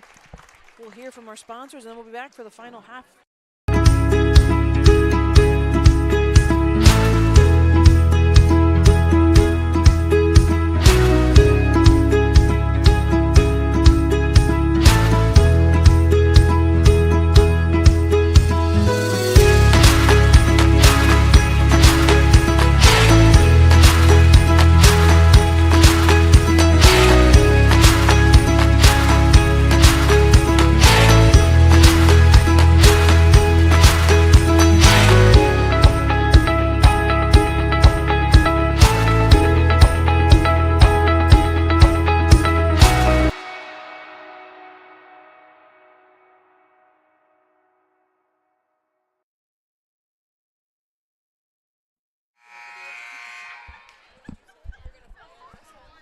We're back here.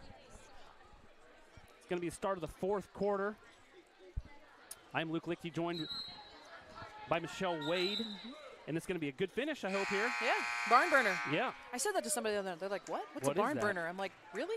You've never heard that phrase? Have you heard that phrase? Yes, of course I've heard it. I'm thinking, where did that come from, though? Why would that be anyway? I don't know. So the development here, and if I was a Highland coach, I'd be doing the same thing. He has put Burton back in the game with 4 fouls. Everything just runs a lot smoother with her in the game, so she's just going to have to be in there. Oh, nice take for Emma Wagler. Nice job. And play smart, and Waco is going to have to take it right at her when they can. And Emma. Try to draw that Wagler 5th foul. With a great move there, and the game is tied. Oh, they're going to call her for a carry on that one. They are really watching that. So, yeah, it should be interesting maybe in the boys' game. In the boys' game, we'll see. So Burton drove kind of the length of the floor and then called for the carry. Back to tied here, 40-40. Here at the start of the 4th quarter. Egley and Shellman back and forth over to Farmer. Egley cutting to the baseline. Dump into Wagler. She's going to go to the left side. Tries to step through. And they're going to call, player control. Yeah. I would kind of agree with that call. Yeah, it was. When they come out with that double team, you have to sense that. You can't just push your way through. And if they're in a double team, someone's open. Somebody's open. Yeah, exactly. Yep.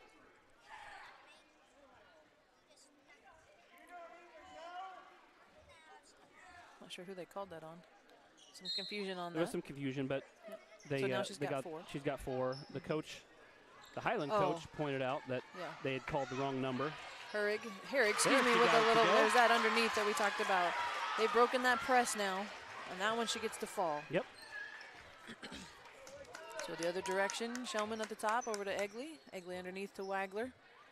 Wagler going to turn around at the free throw lane, leaves it short, bounces around, and Highland comes away with it as Burton quickly pushing the other direction. Drives right to the lane, takes it herself off the side of the rim, and it'll be Housengay. Oh, they're going to call foul. I thought they were just going to call it out of bounds. Yeah, I did too. I was watching this one here. So they are going to call it on Highland. It'll be a foul going the other direction. So number 10, Kara Longbine, she'll pick up her first foul, and Waco will get the ball back. Again, great job by Kara being a starter and only having 1 foul here in the 4th quarter, the way this has been called. We're not giving any room to Wagler there on the top. No. Top of the lane or underneath. Yep, they got 3 players around her. Turnaround jumper's good. She's got that high off the glass kiss that we need. Waco keeps the pressure on. Back to Burton at the top, over now to Longbine. Tries to dump it underneath the Slaymaker. She's picked up by Housengay. Good stop for Housengay there. She didn't let her get close to the rim on that one. Longbine tries to go baseline. Back out to Burton, across court now to Herrig. You got to know where she's at because she's going to make that one fall. 3-pointer for Herrig. How many is that now? That is 5 3-pointers to go along with the 2-pointers, so she's up to 17 points. Flip over to Shellman. Tries to dump underneath the Wagler.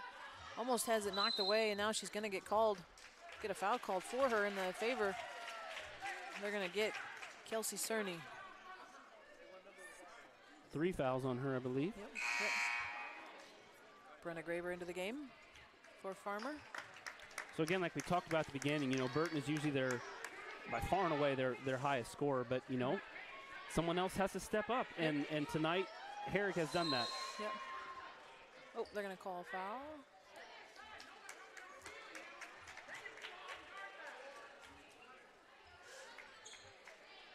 I'm not sure who they called that on. They called that on Herrig, I believe. Okay. No, 42. I wasn't sure what number. Yeah, Herrig. Yeah. I wasn't sure what number he put up there. Oh, Housengate has that one kind of knocked away. She was going to try to make a move. Yep. So quickly the other day, Burton is going to go. Oh, she tried to. I think she was going to pass it. And then realized the girl wasn't looking, or was it Shellman had slid over there and steal it? I think it closed off for her. Yep. She knew it the minute she did it too. So good turnover for the Warriors to get the ball back. Right about half court. Shellman across the timeline. Huskies sticking to their 2-3 defense. Wagler tries to drop down underneath. Shellman's going to try for 3. High off the iron. Rebound. They're going to stay with the Warriors. I mean, we're going to call that off of Brenda on the backside there. Yeah, she was there, but Warriors trail by 3. 5:29 on the clock here in the fourth quarter. 45-42. Back in the corner. Oh, I thought they would try to get it back to Brennan in the corner. Yep, a little floater tried to go inside. Not a bad look, just kind of got away from her a little bit. Harry quickly cut off by Shellman there. Cross court over to Longbine underneath the Slaymaker inside the lane. Turnaround jumper off the glass and back, and Brenna Graber comes away with the rebound. Take it right at her. And she does. And bounces misses. Around and too high. Some of those just feel like they're right there. Oh. Yep, that was. And not a foul, not a bad foul for Shellman there. No. Got her on the floor. Yep, got her on the floor. Yep. Oh, they're going to call it on Marie. I thought they were going to call it on Shellman. They both were there. Yeah. So Marie's going to pick up her third. Third. Yep. How many does Hallie have? I do not know. She has 3, I believe. Okay. Could be. So the shot from Longbine off the mark, right into the hands of Naomi Egley, comes away with it. Graber right at the top of the key is going to try for 3. Bounces around. Wagler fighting underneath. They're going to say it's going to stay with Waco. Good job for Emma. Going back real quick to that breakaway that Brenna had with Burton down there alone. Maybe an upperclassman, that's one thing that Brenna might be able to learn as she keeps going is she kind of played away from her, man. Take that right at her. Either make her get completely out of the way so you have an easier shot. Yep. Especially with the 4 fouls. Or foul her out. Yep. Yeah. Oh, nice turnaround jumper right in the lane for Graber. Good take. But you're right. Knowing that she's got the 4 fouls, this is the one that's got 4 fouls. Yeah. She's one of their stars. We want to get her out. So, yep. That one's got a hand on. Farmer's going to take it away. Across the timeline, just going to give it up to Shellman to start the offense. Herrig was all the way down by the baseline on the opposite end. They had numbers for a while. Oh, quick foul. Slaymaker, I think, going to pick up a foul there. As Wagler tried to make the turnaround. Yep, Slaymaker. So 4-2 the fouls here. So the next foul for the Huskies commit will be bonus for the Warriors. Wagler had that one kind of knocked away, got her own rebound, and now Burton's going to jump up. Bounces around as well. Don't pick up a foul here. There we go. Back off. Just let it go. Yep, we need you. Yep. Some of that senior processing that happens. Yep. Burton's going to try. They're going to call a travel on that one. She kind of reset her feet. Coach Graber's going to call for a timeout. I think that was an indication for a full. Yes, yep, it full is. Timeout. She kind of threw both hands in the air. I was like, I'm not sure what that one is, but we'll say it's a full. So we will step away and hear a word from our sponsors as well, and we'll be back with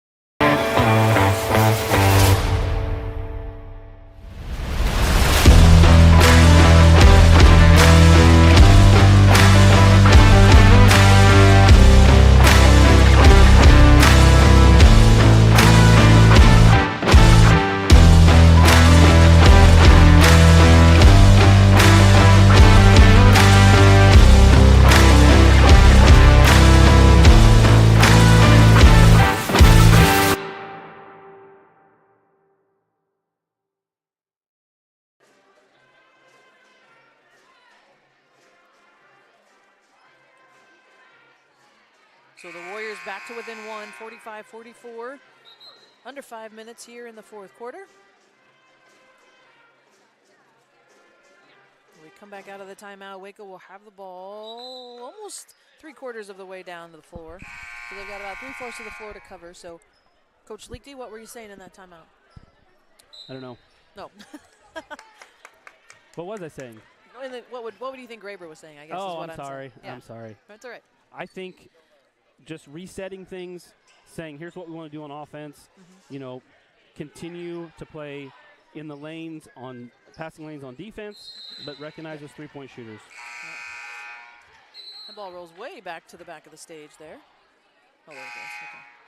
We'll stay with the Warriors. Wagler back in. Hausengay checking out. Sorry, I put you on the spot there, didn't I? Yeah, it's all right. apologize. I had checked my phone, and then you said Graber. I'm thinking Brennan. I'm like, oh, what did I miss? Did she say something? Nope. Nice drive, take, yep. but a little too hard off off the of the iron, yeah, or off the backboard. You're right. So Waco dropping back almost to a man. Maybe a change-up man, I guess. Cross-court pass to Brunn. Going to drive baseline, met quickly by 2 defenders for Waco. Out to Slaymaker, back to Burton. Across the lane, over to Thalman. Oh, Burton right back in there and grabs it. Puts it back up for 2, giving him a 3-point lead. That's what the good players do. Kind of slip right in there where nobody was. Shellman over to Egley. Egley takes a drive. Nice drive by Egley. Up and over, too short on the rim. Gets her rebound back, and then she's going to get a foul. And that's Burton's done. Okay. And yet you can't fault Burton. I mean, she's just got to stop the shot, you know. Yep. So she's going to pick up her 5th. So Coach Fink gets, I think they get 30 seconds to make a decision. That's 5. And so Egley, he gave the ball to Naomi. Sorry, he ran right in there. That was kind of fun to watch. I don't know if you saw it. I saw it out of the corner of my eye. But Coach Fink gets 30 seconds to make a decision. I think it's 30 seconds. Yeah, well, that's what they put up on the clock anyway. Okay. Yep. To decide who he's going to put back in there to replace Burton. So Naomi Egley will step to the line to shoot 2. Oh, thought maybe that was going to bounce back in. Just a little hard off the back of the iron.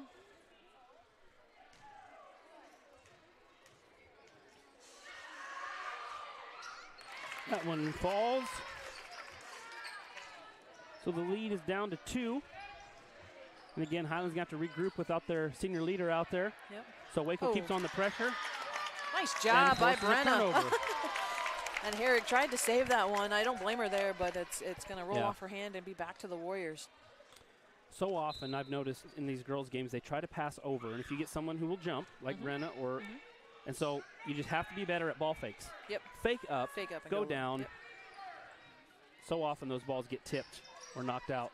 Oh, good heads-up play by Brenna Graver, kind of realizing she was right on that baseline, going to fall out of bounds. Just throws it off the defender standing there, kind of in a helpless position. So Waco will get a chance to reset from under their own basket. Cross court, nice screen, pass. Oh, that one just left a little too short. Yeah. Quickly up to Herrick. Yeah, not tall enough, I meant. Yep, nice job by Egley not to pick up the foul. They're going to call double dribble on Herrick. Again, she knew at the minute she did it that she was going to get called for it. So 2:33 on the clock. Waco down by 2, 47-45. A little frantic here from both teams. Just not, no one's really comfortable. Both teams are playing tough defense. Ooh, tried to throw that trying needle to throw it inside with 3 defenders around her. And Emma's going to get that one back. Amazingly, could have on the floor. Should be 5, though.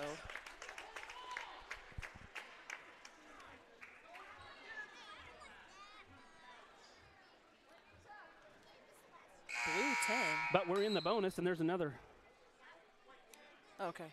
He said blue 10, but Waco was at the line. And he said blue. I meant blue. I meant white. Yeah. Yeah, he said I meant white, Yep. But it's 5 fouls, so, I mean, it's well over 5 fouls. Yep. And so Emma will get a chance to shoot 2 with the clock stopped, which is always nice. Off the front of the rim on that one. She'll get a chance at another one. Just got to use your legs a little bit more on this one. Make that adjustment. And she does. She gets that one to fall, so back to within one, 47-46. Waco with the pressure in the full court, trying to get a pick off. Brunn back to the middle of the lane, or Don't to the middle of the reach, floor. move your feet. Yeah. Yeah. Oh, throws that one. Oh, I thought she was going to throw it away. Herrig with a three. Right, she's going to get it. The right one to catch that. Yep. And Coach Fink with a quick timeout. He's going to say a full timeout. Yep. Wants to talk things over. What are we going to do? There's still 2 minutes, though, so there's still, in my opinion, quite a bit of time left. There is, but he's, wanting to regroup discuss. here. Yep.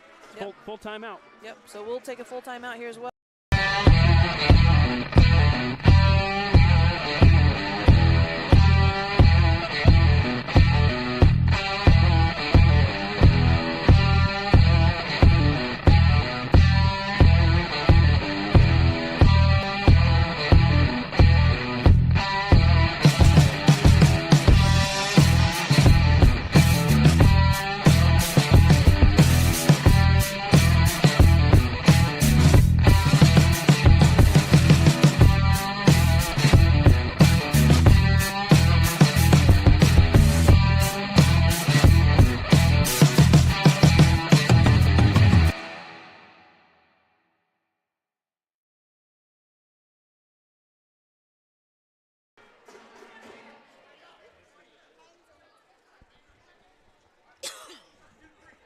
So Herrig, as we said, not the person you want to shoot that three. She's been hot all night.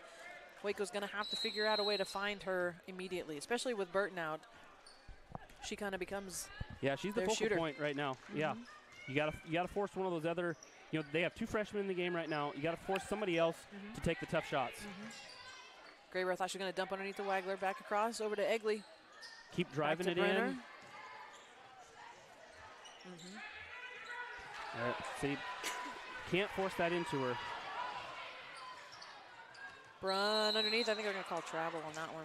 Just took a little too many steps. What I don't understand about our offense right here, and I'm not picking on it, I just don't understand it. We get 2 people right there at the block. Yeah. I don't know if they're trying to set a screen for each other, but it's like spread out. Yeah. If I were down there, I'd be, get out of my way. Because you're bringing another defender in, and they're Right. already double teaming Whoever's down there. So Emma. like right there, they're right beside each other. And so I don't know if they're just if they're just getting too low. I'm not sure, but Coach Graber's going to call a full timeout to talk things over because she asked, "Where's this ball going to be?" And it's going to be across the floor over there. She said. So I think she's going to try to draw something up here to get a shot off, get a quick shot off maybe, and try to get the ball back. Then again. we don't need a 3 yet or anything like that. There's still enough time to get a good look at a 2-point shot, or get to the line and then play good defense and get the ball back. So we'll stay here if that's okay with you. Me, yes. You, yes. The audience? Maybe not. Maybe not. We'll just say again, we thank our sponsors for their participation and willingness to be a WarriorCast sponsor. And if you're listening and you'd like to be a WarriorCast sponsor, excuse me, I'm choking on my popcorn here. You can give me an email, michelle.wade@WacoCSD, and I'll get you set up. We'd love to have you. We continue all the way through track. Soccer will take place this spring. I know spring feels like it's a really long time away with all the snow we've got on the ground right now. If you look at the long-term forecast, we're going to get up into the 40s and 50s. It's going to feel spring-like coming up here. I did see that. Of course, tonight, maybe not so great, but that's okay. Yeah. Nice inbounds. Good job for Shellman to make a little space for herself there. Swing it. Yep.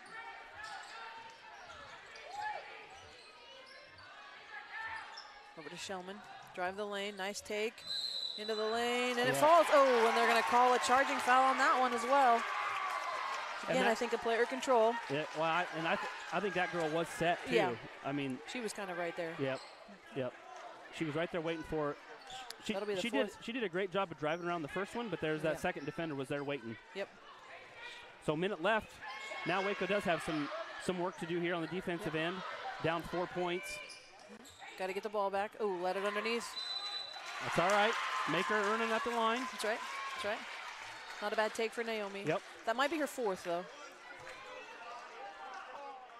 Yeah, that's her 4th.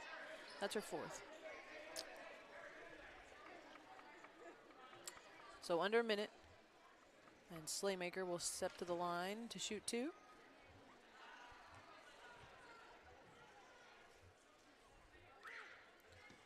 First one hard off the back of the iron. As you said, make it earn it the hard way. Yep. I understood why they called it a free throw. That's the what my hardest kids were shot in the asking me world. today, too, or the other day, was why is it a free throw? Yeah. Well, That one. Ooh. just slips over. Thought maybe that was going to be a little short. So. Good shot from the senior there. Puts Two them up possession 5. game. Yep. Shellman, no, he's actually going to try for a 3. Over to Graber. Step back for Graber. Puts up a 3 off the side of the rim. Comes away with it. Will be Farmer. Now back to Egley. He's going to try for 3 off the back of the iron. Graber with a putback as well. Oh, they're going to get a foul on Herrig. Herrig from the backside. Not sure how many she's got on that one, but it'll send Graber to the line to shoot 2 with the clock stopped. Yeah, we almost got in desperation mode there, and we don't have to yet. Nope. Those were 2 decent looks from those 2, from Graber and Egley, but First one off the back of the rim. Second one will be on its way here soon.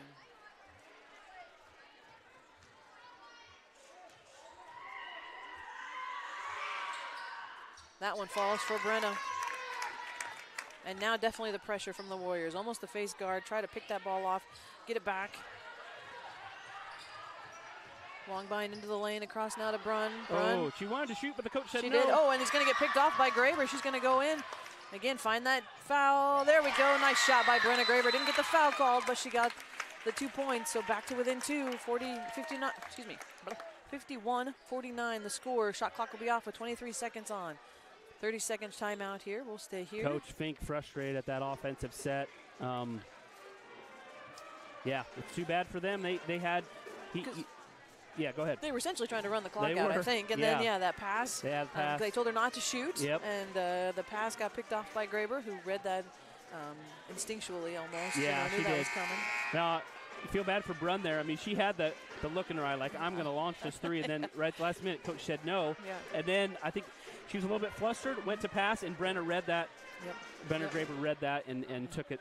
And almost kind of baited her. If I hang back here about a step, I can bait her into this. She has long arms, and she's quick, and she's smart, and that's. And she jumps, like you said. Yeah. She's willing to jump. Yep. So 23 seconds on the clock. Pressure on from the Warriors. Almost a man pressure here. Waco needs the ball back, but they're not willing to foul. Oh, I thought I was going to roll out of bounds there for a minute. Try to get a stop. Ooh. Right across from Slaymaker. She's got a lane. She's going to take it to the opposite corner. They're going to try to bracket down. Got a foul. Oh, but not Emma. She has 4. Foul. You girls got a foul. There it is. But I'm not sure who they're going to call it on. But you only have 3.7 left.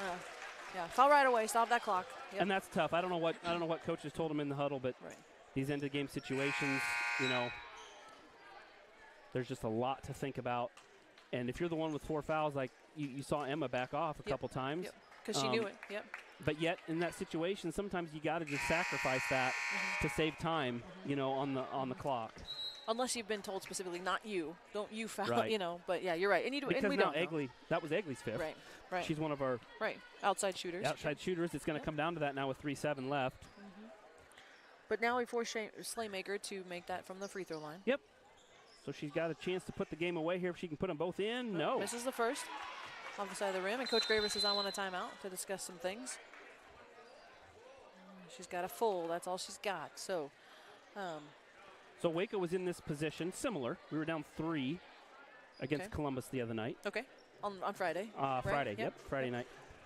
Okay. And have the ball in our end with more than 3.7. We had plenty of time to set up a play, and unfortunately, not sure what the girls were thinking, but we needed a 3. We were down 3, and we passed it inside, and Columbus backed off. They're like, we'll let you take that. Right. We'll and give you that all day. Yep, we made the layup as time expired, and which is frustrating, Right. So hopefully, tonight we're 2-point deficit, but a lot less time. We'll see what the coaches can draw up here, and if they can execute it. Well, and Slaymaker still has one more shot. She has one more shot. We'll see. Yep, that's true. Right. There's 3.7 on the clock. I don't know what it was with Columbus the other night. I mean, it was more than that? Yeah, we had time to come down and work the ball around. We had a shooter open on the wing, but again, I think it was just moment of the game. Weren't aware of the situation, kind of forgot what the coaches had said, and had a girl open on the block, and so we passed it in, and hoping for a 3-point play on a foul there, maybe, but that didn't work out, so we lost by 1. So here we'll see what happens. And Highland, with everybody back, they're not going to let anything quick go over their heads for that long pass. Make sure you box out the shooter. Do not let her go in there and get that. Yes. She's got one more on the way here. Slaymaker. And that one she's going to get, so it'll be up 3. Quickly around. That's going to get knocked out. Stays with Waco.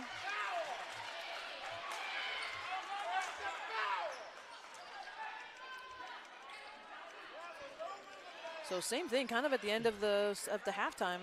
Kind of try to put the ball in the hands of Graber. So the official is saying that there was not enough time for a full second to go off. So I believe they're going to put half a second instead. 3.2, yep. It's all right, we'll take a half a second. And that's hard running that clock to get that rocker switch hit. Ooh. And that's going to be the ball game. Yep. He launches it, yep. Yep. Hard-fought game. That is a hard-fought game. And unfortunately, we came out on the losing end of that one. You would have liked to see, I think, Michelle, on that pass it to the other end. If you have to make a contested pass, don't pass it that direction. Right, pass it towards the basket. Pass it towards your basket. Yep. That way, if it does get knocked out or, a player has a lot better chance. Brenda had to throw up a desperation one-handed shot there and just not a lot of chance on that. But, man, girls fought hard. They did. And they battled back twice. Battled back. I mean, yeah. They played the way that the officials were calling it. I thought we did a really good job at that. The difference of the game was Katie Herrig, and she's for sure the player of the game. She hit 6 3-pointers, so that's 18. Her other basket was a 2-pointer, so she's going to end the night. She's going to end the night with 20 points for Highland. So good on her. 20 points for her. Sarah Burton, she ends with 8. Kylie Allen with 6. Longbine 2. Slaymaker with that last free throw, I believe she ended with 6 points. Mackenzie Davis, 4 points. Kelsey Cerny, 3 points. That'll round out the scoring for Highland. For the Warriors, trying to do quick math here on my little scribbles and little marks I made here, but Brenna Graber with, 9, 15, and she had 6 from the free throw line. That's going to be 21 points for her, so a really good night. Not sure if that's her high for the season, but I bet that's pretty close. Yeah. Emma Wagler had 3 from the field and 3 free throws, 9 points for her. Naomi Egley, 6 free throws and a couple baskets. That's 10 for her. Hallie Shellman with a 3 and a 2 to finish with 5. And Marie Farmer rounds out the scoring for the Warriors with 4 points, a basket, and 2 free throws. So the Warriors are going to fall to 6 and 8. Let's see, that makes Highland 11 and 4, I believe. So is it at the top of the conference, is it Lone Tree? Top of the conference is Lone Tree at 14 and 1. Okay. Columbus 13 and 3. Okay. Highland had a great battle with them earlier in the year, and Columbus won that one. They will get a rematch later. So Highland sitting at now 11 and 4, and Waco is right there in 4th place, even though we're sitting at 6 and 8. Okay. It's a pretty top-heavy division this year. It is. Yep. It is. And I think, so somebody asked me about the Columbus game, and not to harp too much on that, but did Katie Coyle go out? Did she get hurt? Yeah, she had a pretty ugly-looking knee injury, unfortunately. Okay. Yeah. Our trainer was with her and could not put any weight, was in a lot of pain on the sideline. I haven't heard anything, since then, but yeah, she went out. So again, Waco had opportunity there with 2 really good players for the opposing team out to close it out at the end of the game, and just couldn't quite do it. But they'll look to regroup. And hopefully learn some things from this. Yeah. To understand kind of the thinking of what you're thinking at that point in the game, and especially with heading into regionals. Right, so. and there's some wins yet for this week, I think. We played really well against Winfield and Hillcrest, and I believe Wapello too. So we could easily finish this week 3-0. They'll have to play hard to do it, but yeah. Yeah, let's hope so. So as looks like they're introducing their seniors, we'll step away and hear from our sponsors and get ready for the boys game here in about 15-ish, 20 minutes here. So thank you for staying tuned this long, and we'll catch you back on the backside for the boys matchup between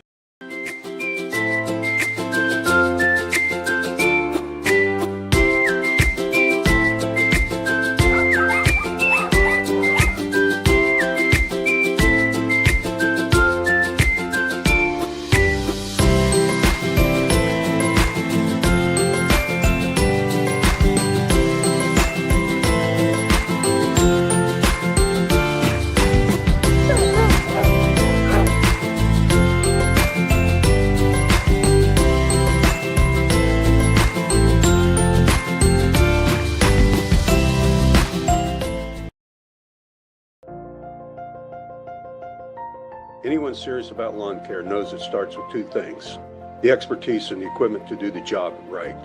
Egley Landscapes is the only local company that provides expert lawn care and landscaping. Let the experts with the equipment from Egley's pay a visit to your lawn.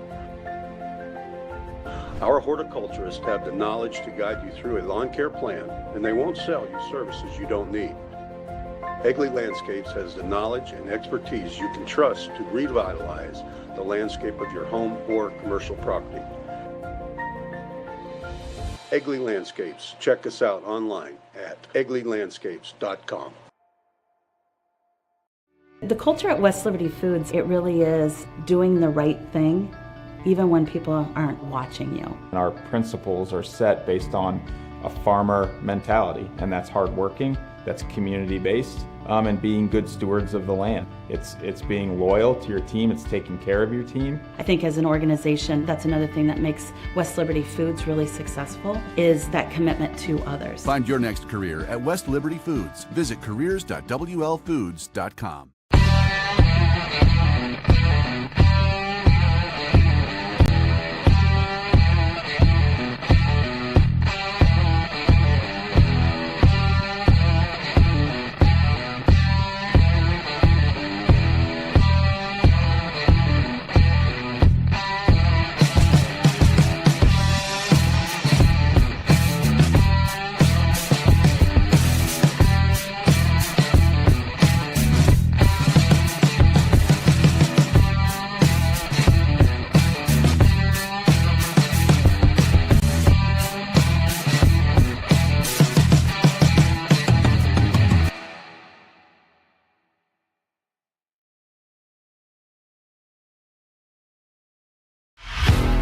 Warren Plumbing and Heating are your local experts, and we're more than just plumbers.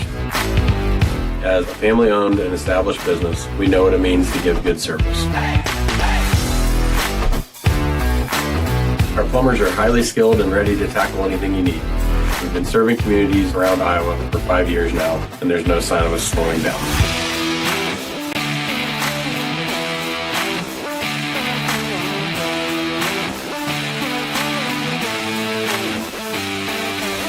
We love what we do, and we're happy to help.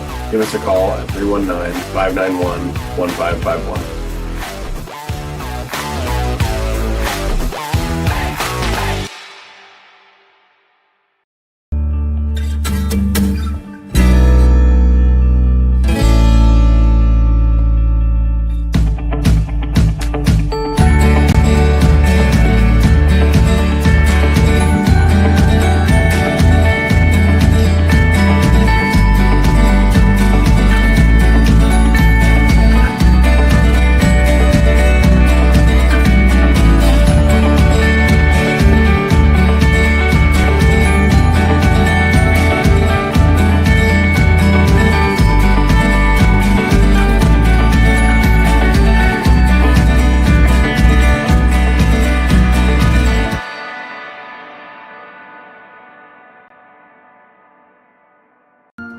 What if the answer to powering a purer world, our world, was shining down on us this whole time?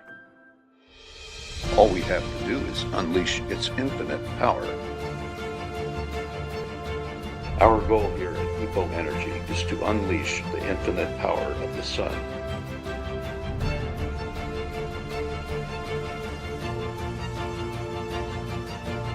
At EPO Energy, we make solar energy the better solution.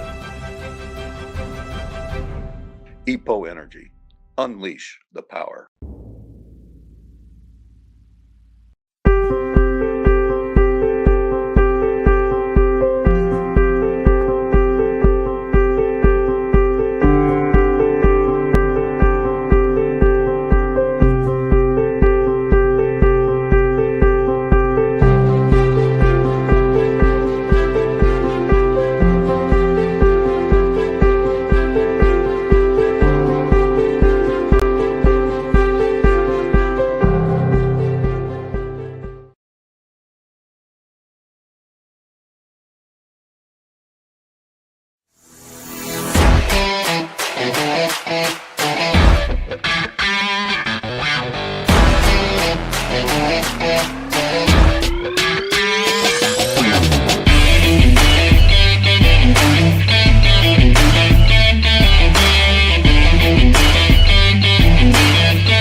WYAA. This is more than just a game. It's a journey of growth, friendship, and triumph. Join us as we celebrate the spirit of youth sports, where every sprint, kick, and cheer is a step towards greatness. Together, we're not just playing a game, we're shaping futures. Unleash your potential, ignite the fire within, because in this arena, legends are born. This is more than a team, it's a family.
Anyone serious about lawn care knows it starts with two things: the expertise and the equipment to do the job right.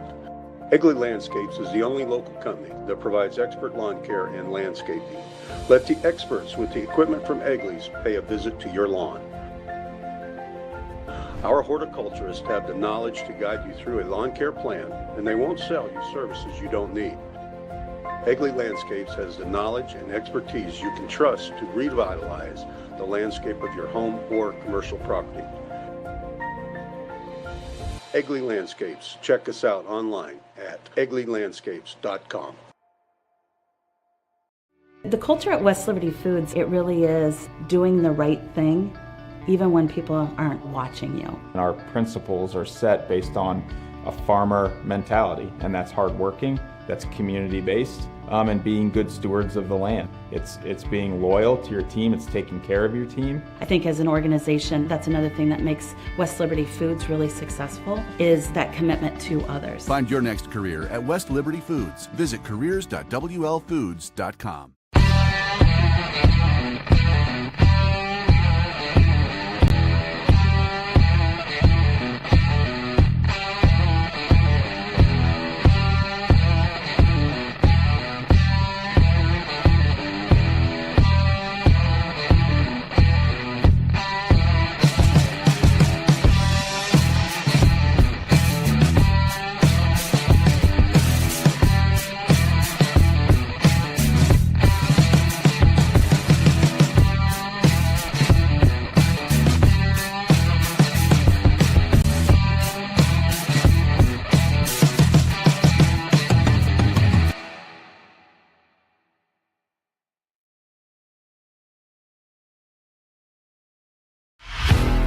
4M Plumbing and Heating are your local experts, and we're more than just plumbers.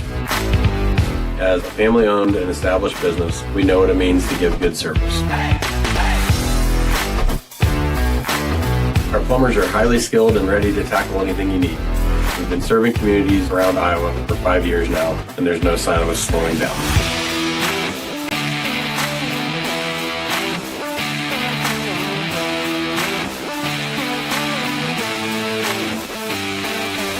We love what we do, and we're happy to help. Give us a call at 319-591-1551.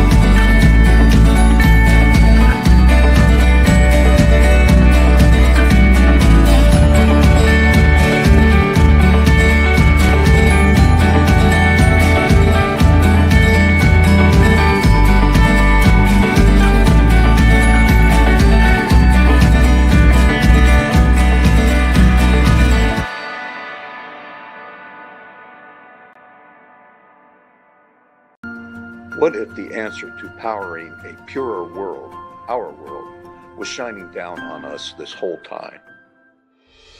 All we have to do is unleash its infinite power. Our goal here at EPO Energy is to unleash the infinite power of the sun.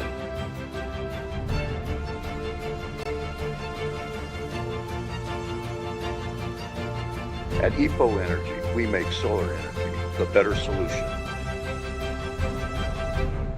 EPO Energy, unleash the power.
WYAA. This is more than just a game. It's a journey of growth, friendship, and triumph. Join us as we celebrate the spirit of youth sports, where every sprint, kick, and cheer is a step towards greatness.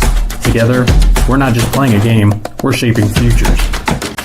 Unleash your potential, ignite the fire within, because in this arena, legends are born. This is more than a team, it's a family.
We are back here inside the Highland Husky Gymnasium getting ready for the boys varsity matchup. We've got about 3.5 minutes before that tips off. We'll get you some starting lineups and get back to the action here. But first, maybe some highlights or things to watch for. Yeah, a little preview, yep. Now that your stats are finally back up. I know. So Warriors come in at 8-3. Highland at 1-9. Let's see. Well, and there was another spot that said 1-10, so they're somewhere in that 1-9, 1-10. Apologize for that. So the Warriors are led by senior Hunter Hughes, 19 points per game. He's shooting 30% from three, 50% from the field. Rebounders, the leading rebounder for the Warriors is Colton Lichty, another senior, over 7.5 rebounds per game. And Hunter Hughes leads with assists, 4.2. Okay. For the Huskies, they're led by their senior. He's listed at 6'7". Center, 7.1 points per game, 5.9 rebounds per game, and junior Colton Seifert leads with about an assist per game. Okay. So the Warriors are averaging 61 points. The Highland Huskies only 30. Not really much else of note there. Again, looking at the stats, the Warriors are the better team, but that's not how we play the game. We play it out in the court, so we'll see what Highland can do tonight. And I think every time when you roll that conference schedule back over and see a team a second time, you can see something totally different. Yep. Because even like in the girls' game, we talked about how Brunn didn't play the first game, was injured or out for some reason. Yep. So that can be a difference maker. So yeah, like you said, it's not played on the stats; it's played out on the court. So the standings for the North Division for the boys, Winfield is the juggernaut at the top. They're 12-1. Their one loss was to a out-of-state team, and they were without Buffington that night. So second place in the win column is actually Hillcrest. They're 11-4. Okay. Waco, like I mentioned, is sitting at 8-3. We will get Hillcrest. Again, we'll get most of these teams for a second time here coming up shortly. So and Waco's some of those sitting in third teams place. we just have had to reschedule with them. Yeah, like Wapello we should have had already. Winfield we should have had already. So yep. Highland unfortunately is sitting at the bottom of the conference. But yeah, we'll see how they match up tonight. Yeah, it's always interesting looking at height. Yeah. That they put in the program. Mm-hmm. I know when I wasn't playing in high school, I'm not very tall. Yeah, me neither. But I think mine was listed at 5'7". I think that was like a good day with my great shoes on. Yeah. Like 5'7" was very generous. So yeah, we'll see how well they match up. So yeah, I don't know what. Let's see if Colton and Chase are around 6'4", 6'5". Okay. I believe, or maybe 6'3" on that. But anyway, it doesn't matter the height. They're going to be. And we said, like in the girls' game, inside. you got to get that advantage inside. Yep. So, or that position inside, I should say.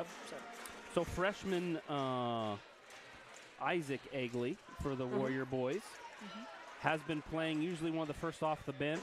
He did not dress or did not play Friday night. I talked to him on Saturday. He was nursing a small injury, but he says he's good to go tonight. Okay. So we'll see if he's dressed tonight. He's dressed. Yeah. I should have said he was dressed, but just did not get into the game. Okay. And some of those games, you just know, this is an opportunity, and if the score presents itself, maybe you do. But Again, on paper, tonight should be a chance for most of the players to get in the game. Waco won big their first matchup, but yeah, we'll see how it happens here. The PA announcer is listing off our starting lineups. Yep. Looks like they're starting with Waco. Junior Isaac Rich will come out as one of the guards. Going by order of number, not necessarily by height or size. Next is Chase Waterhouse. He'll play inside. He's a senior. Hunter Hughes also a senior. He's going to play guard. Another guard, senior Reese Oswald, and to round out, senior Colton Lichty, another post player for the Warriors.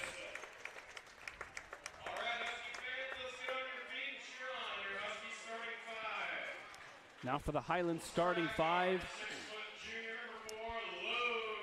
Logan McFarland a junior guard.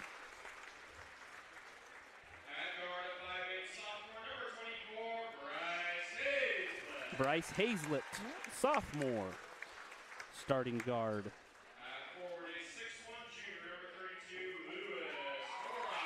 Lewis Horrock, the first forward, a junior. Colton Seifert, another guard, junior. And the PA announcer says the big man at center, Nicholas Oriano. He is a senior, and again, like I mentioned, he's listed at 6'7", so that'll be a good battle inside for both Lichty and Waterhouse as the teams do their final little pump-up huddle here.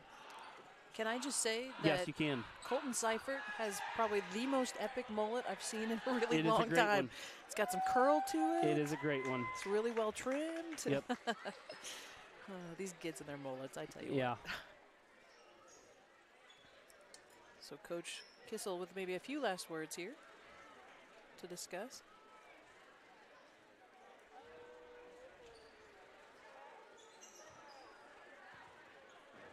Both teams now out on the floor. Of course, you can see from the camera.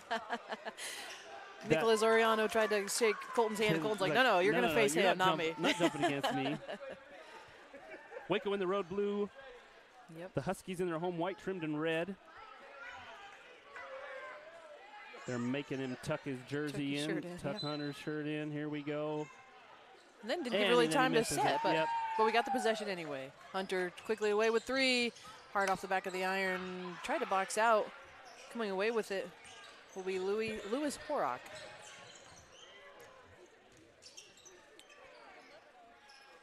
Across the other side. Of course, the Warriors will be familiar with Colton Horrock. I don't know if that's a relation from up in this area. It might be. Could be, yep, from this area. Oriano underneath has it blocked away by Colton Lichty. Nice. Good job not causing a foul there, too, for Colton. Colton known to shoot the 3, too. Hunter Hughes drives baseline. Up and over. There's a quick 2 for Hunter from the baseline. And the Warriors on the board with 2.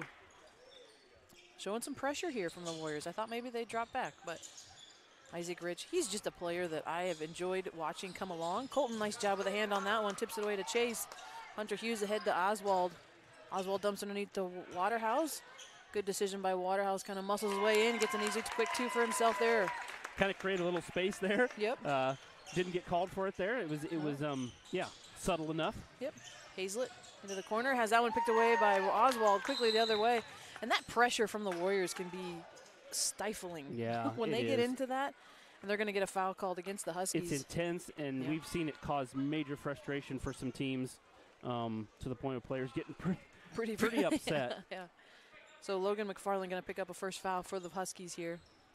And they're so quick about it. They're kind of sneaky quick. Isaac Rich from the far corner with a 3 attempt. No good. Horrock coming away with the rebound on that one. Quickly ahead. Farland tries to push it to Hazlett. Can't quite handle that one as it falls out of bounds.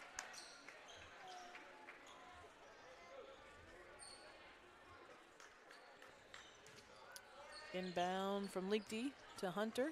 Hughes control a little direction control there.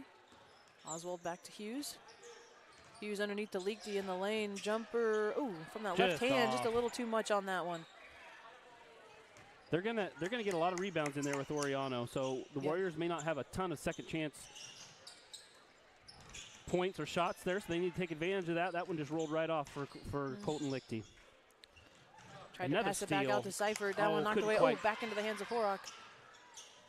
And then off Oriano's hands and out of bounds. Couldn't quite handle that one. Which is 6'7". That was right on the shoelaces. Yeah, so that's a long way to go down. Give the guy a chance. That's right. Get it up to him. I'm nowhere close to 6'7", but I would be frustrated too on that pass.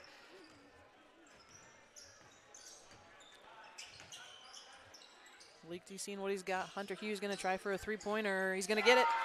Nice shot to the bottom of the net. And Hughes quickly with 5. 7-0 is the lead for the Warriors. 5:54 behind the back. Nice dribble by Hazlett. Tries to dump underneath Oriano. Puts it up high off the glass. Couldn't get it to go. Nope. Both Chase and Lichty with good position in there to grab that rebound. Hughes with another one. That one too far off the back of the rim. Oswald with the rebound. Across to Lichty. Back out to the top to set it up. Over to Oswald. Over to Rich. Inside to Hughes. Jumper underneath. Nice dish. Good dump off for Hughes. Colton Leakey coming into the middle of the lane, and a quick timeout by Coach. Hunter could have easily forced that up, but instead saw his teammate coming down the lane. Great move without the ball by Colton Lichty, and he gets a reward with an easy 2 points and an assist for Hunter. You said he leads, right? Hunter leads with the assists. Yes, he does. He leads the team. Yep, he does lead the team. Was it? Yeah, about 4. Okay. A little over 4 a game. So yeah. And having that court vision, I think, to see not just maybe your potential for the shot, but where your teammates are falling in there too, especially a player like Hunter who's maybe going to draw the double team on some nights. Yep. And you know, as a tall guard like he is, he can work inside and work on maybe a shorter player who might be defending him, and can post up and do some good things inside. But there he was the assist man, got his teammate 2 points. That pressure still on from the Warriors. Try to draw that player to that far side. Underneath to McFarland. Oh, thought he was going to shoot a 3 there. Almost has it tipped away. Cross-court pass all the way over to Hazlett. It's too high. He can't handle it. It's going to fall out of bounds. So good. Not a bad possession started off for the Huskies. Just kind of. Yeah, they broke the press, but Waco did a good job of getting back and matching up, sliding down and covering the backside block, which is always open on a press break. Pop out from Waterhouse over to Rich. Rich looking inside to Leakty. Leakty turn around, tries to dump it off. Thought he was going to dump it off. Triple teamed. Yeah. Now out to Hughes. 3-pointer on the way off the front of the rim. Put back nice by Isaac Rich to be there on that backside to get the putback. Didn't even come down with it. Just put it right back up. McFarland across court to Seifert, or excuse me, to Hazlett. Hazlett tries to drive in, blocked by Colton Leakty there. Tried to fall away with it. Quickly ahead now. The pass to Rich, up and over, and he gets that one to fall as well. Waco with a 13-0 lead here with 4:15 in the first quarter. And Horrock just tries to muscle his way down there against Colton Leakty. No foul called, though. Nope. Gives it up to Seifert, now back to Horrock. Guarded by Rich.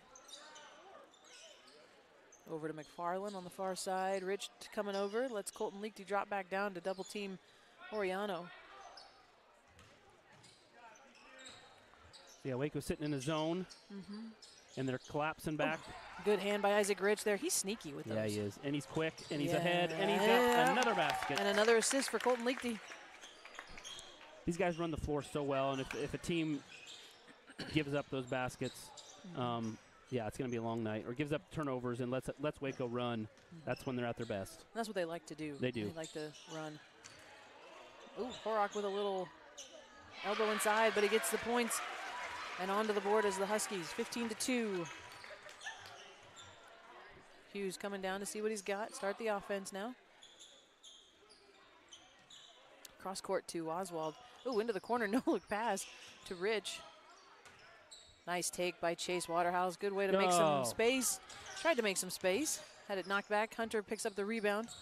Nice turnaround. Oh, dump it down. Nope, takes it himself. Gonna take it, yep. Nice. And there's that ball fake we talked about in the girls' game. Give that little, I'm going to pass, maybe not. I'm going to keep it, I'm going to dribble. So, Horrock stuck with it. Or I'm going to pass at this angle. No, I'm not. I'm going to pass at this angle instead. Right. Oh, Hunter Hughes gets taken, but I'm sure a little bit. Don't let him get the easy shot, Yep. Yep, wasn't a malicious foul, just a good hard foul. Yep. Not going to let him get the three-point play. He'll get 2 from the line here. Waco leads 17-2. First one off the front of the rim, no good. Checking in for the Warriors, it will be Isaac Egley. Joel Meyer. And Clayton. Nope, there he is. I was like, there's 3 of them. Clayton Can't find Miller, him. Yep. Clayton Miller, yep.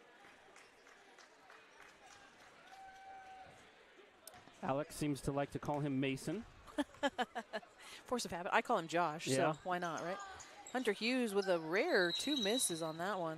We're going to call a foul. No. I think. Are they? Oh, there was something on the floor. There we go. Okay. Yeah, I was going to say, he's pointing at, couldn't tell if there was a shoe untied or blood or something. But well, he never, you're right. He never. Oh, one of those silly little kids let a skittle out onto the floor, I think is what it was. Rolls all the way around. Cross-court pass over to Horrock. He's going to drive the sideline right up against Miller. They're going to get Miller for a quick foul with a block on the far side. Yeah, Horrock's going to have to be careful. He's extended that arm now twice. Yeah. And in that one, they called it in his favor, but I don't know that they'll continue to do that all They did, night. but he needs to play a little bit more straight up if he doesn't want to get an offensive foul here eventually. McFarland dribbles towards the baseline on the far side from us. Now back up to Snyder. Snyder working against Joel Meyer. Horak inside, kind of that zipper offense it looked like. Ooh, Clayton almost had a tie up there. Out to Egley, good box close out. Oh, they're going to get him for a foul. Yep. And so again, and I didn't know for sure, but these officials seem to be calling it fairly similar to the girls' game. And so, again, boys have to adjust, have to realize how to play defense a little bit different. Hazlett shot a little bit off the mark. Chase Waterhouse comes down with it. Oh, and they're going to get Oriano with a reach across. I was just about ready to say, and then they're going to let Chase get beat on, thankfully. They called it. They got it. They got that one.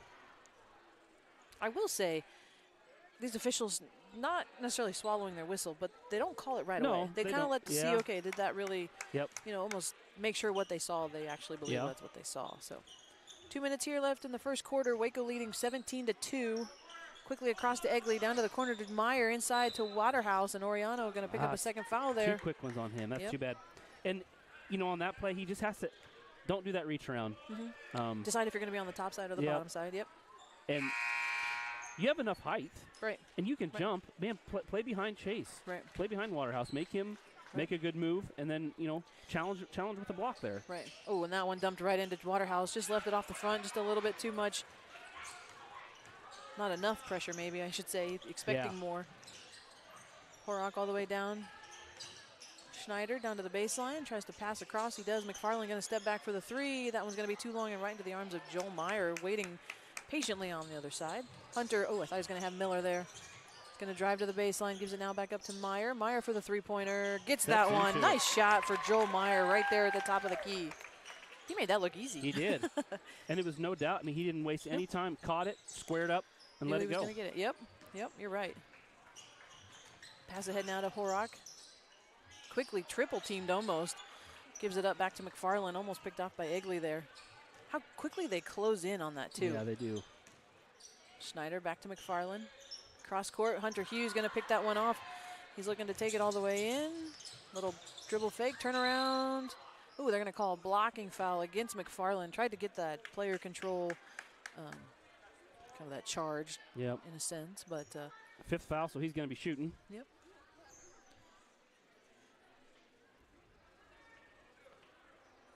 So Hunter's family sitting right in front of us, and he is extremely close to his 1,000th point for his career. And they're chomping at the bit. And they have signs made. They're going to jump up and cheer as soon as he hits it. I believe he needed 8. I think so, too. That's what he told me today. 6 now. Okay.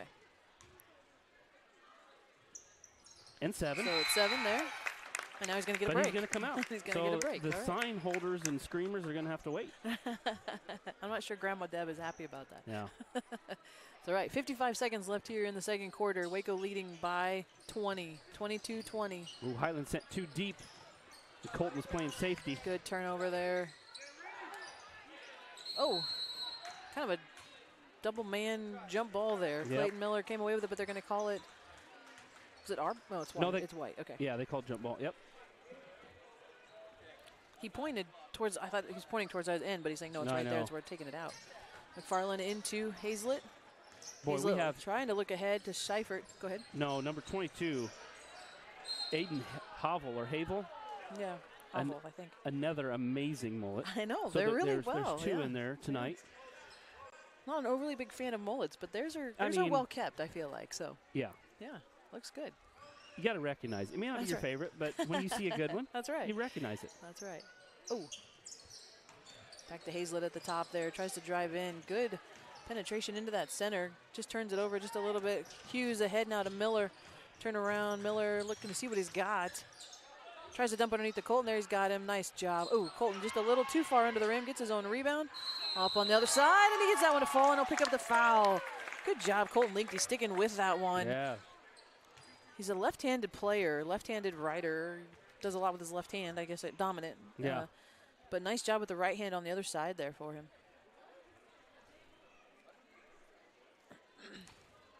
And he'll get a chance for the three-point play there.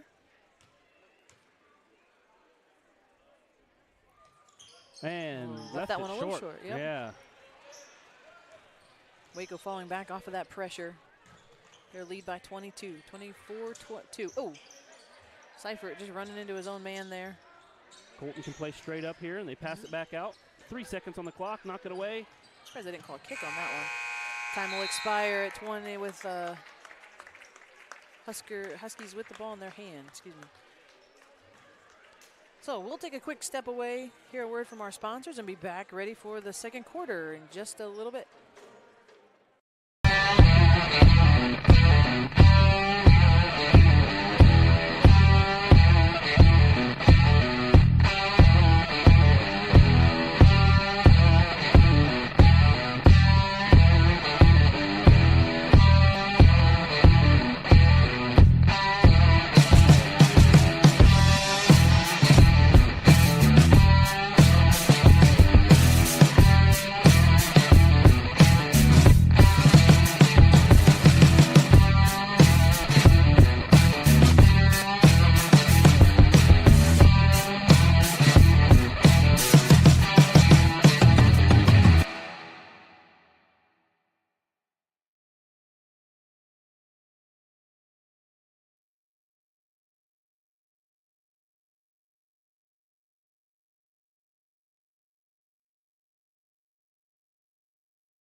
Out of the timeout there. Some substitutions, well, just one, I guess, for Waco. Hayden Shellman. Well, Oswald and Rich came back in as well. Yep. No pressure from the Huskies coming out of the quarter break, but a high extension on that zone. They're picking him up about that 10-foot line there. Yep. Shellman down to Oswald on the baseline. Across court now to Rich. Rich going to find Miller in the middle of the lane. Turn around, nobody there. Out to Hayden. Shellman off to Oswald, going to drive baseline, and they're going to get. Who is that? That's Havel. Okay. Or Havel. Which should we decide on that? I would say it's Havel. Yeah. But I Havel. could be wrong. We'll call it Havel. Again. Call him Stellar Mullet Man. No. Yeah, we know we get listeners and viewers from other schools, so we do apologize. We try to check in on pronunciations if we can before the game, but yeah, sometimes we do and then forget, or we just miss one. So we think we know and then Clayton don't Miller have it. with a nice shot there. Yep. Oh, that one's off the official. What happens if it's off the official? No. Yeah. So a nice try to pass it ahead there. A little bit too much on it. So Miller into Rich. Are we getting heckled? We were getting heckled by a 7-year-old. I was going to say by a first grader. Oswald down to Shellman. Shellman's going to try for a 3, and he's going to get it. Good. Hayden Shellman with a nice shot from the baseline.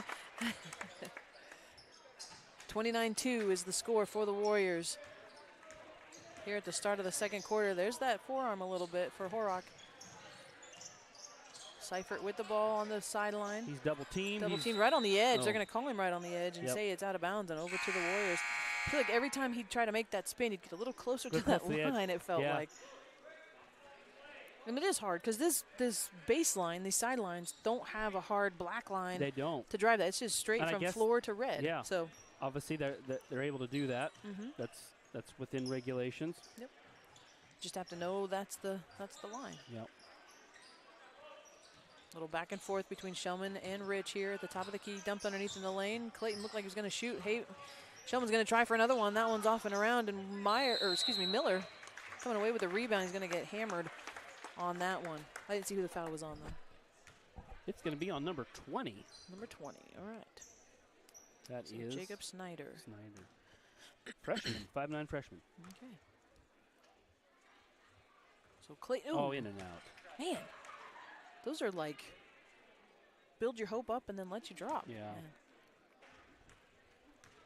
Second one on the way for Clayton. That one he gets the drop. So Hazlett and McFarland will return to the game for the Huskies.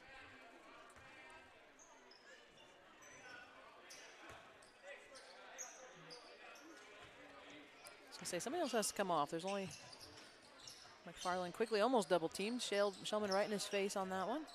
Pass over the top of Oswald down to Horrock. Horrock to the baseline, to the block, back out to McFarland. Tries for a long shot, not there. Oh, man. They're going to get Orion. Or Oriano, sorry. Oriano, yep, Nicholas Oriano. Says, well, what can I do? What can I do? And he was playing behind a smaller man, and sometimes you just get your momentum trying to go for that rebound. And, yeah, again, officials are calling it close tonight, maybe closer than, certainly on the closer end of other games that I have called and watched. So yeah, yep, especially that inside part, I feel it's like all they're about really adjusting. watching that. Yep. Yeah. You're right.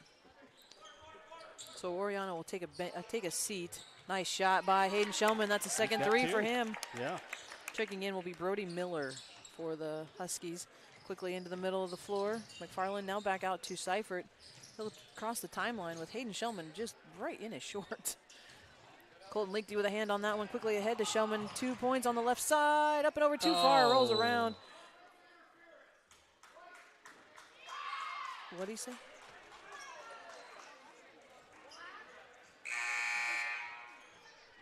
Who'd they call it? On Clayton?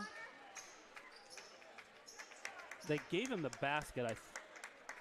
Did they? I think. Did they say number? I don't know. Something all I heard was interference, but I wasn't Maybe sure it was on Clayton. Clayton grabbed the net, I think. Okay. And that'll do it. So yeah. Yep. Oh, they're gonna get a foul call. At first, I thought maybe it was interference on them, but they did not give us the basket. I think it was. And he missed it. So, I think it was on Clayton. Yep. They said 20. Yeah. Holden and Chase back, or excuse me, Hunter and Chase back into the game. Seifert now to the top, turns around, looks for McFarland. Ooh, I thought that was across the court to Horrock. Ball fake, tries to drive in, now back out to McFarland at the top of the key. Reset the offense a little bit. Waco looks like they're in a 2-3 zone. Ooh, nice high screen on that one. Tried to get some open shots on that side. Oh, that was close to the timeline. Same thing, Colton Leakey almost have a hand in that. Back out to McFarland, 7 on the clock. Seifert's gonna have to shoot. They're gonna call a travel. Yep. And that's one thing too. Alex and I talked earlier in the season. That was a point of emphasis for sure. They want to see that dribble and then the foot move. And then the foot move. Yep. I feel like they've called that a lot more here recently. 33-2 the score for the Warriors. 5-12 here in the second quarter. Leakey with the ball, top of the key, tries to look underneath. Hunter Hughes tries for a three-pointer, hard off the back of the iron. On the far side, rolls around. Yeah. Two Highland players collide. Ugh. Don't want to see that, but they both jump right back up, and they controlled the rebound. Another of their teammates grabbed the rebound after it bounced off of them. Horrock now to Seifert. Kind of that zipper offense. Ooh, to the far corner. High McFarland's going to try for a three. Too short off the front of the iron. Gets his own rebound back. Spoon move. Oh, that was a hard screen for McFarland there against Rich. Right into Rich. Yep. They're going to call a foul. As McFarland tries to go to the rim, he's going to get a chance at 2. Not sure who they're going to call that on. I think that's going to be on Hunter. Yep, on Hunter. Should be his first. Yeah. So 2 shots on the way for McFarland. Lefty with a nice looking shot. Puts it up and in on the first one. Second one on its way. Ooh, that one hard off the back of the iron, and Isaac Rich able to get up and bring it down for the rebound for the Warriors. Hughes has Waterhouse at the top. Underneath to Leakey on the short corner there. He's going to get that one to fall. Continuation play. I didn't know if maybe they'd say that was on the floor before, but they did. They gave it to him, yep. So Colton at the line for an extended 3-point play here.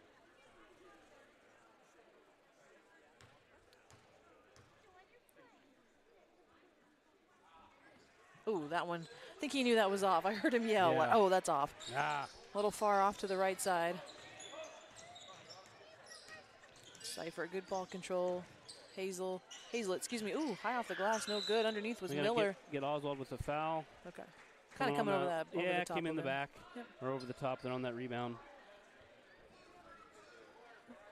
Only the 3rd team foul for the Warriors, so not quite at the line yet. Stay in their 2-3 zone, kind of watch that middle of that lane.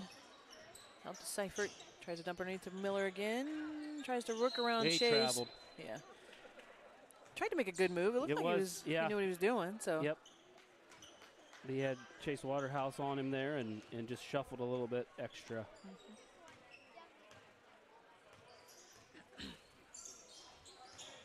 Hughes underneath to Reese. Ooh, nice look underneath. Good pin for Reese Oswald on that backside. Had his player on his high side. Gave him a nice open look at that basket. A good assist for Hunter Hughes then as well.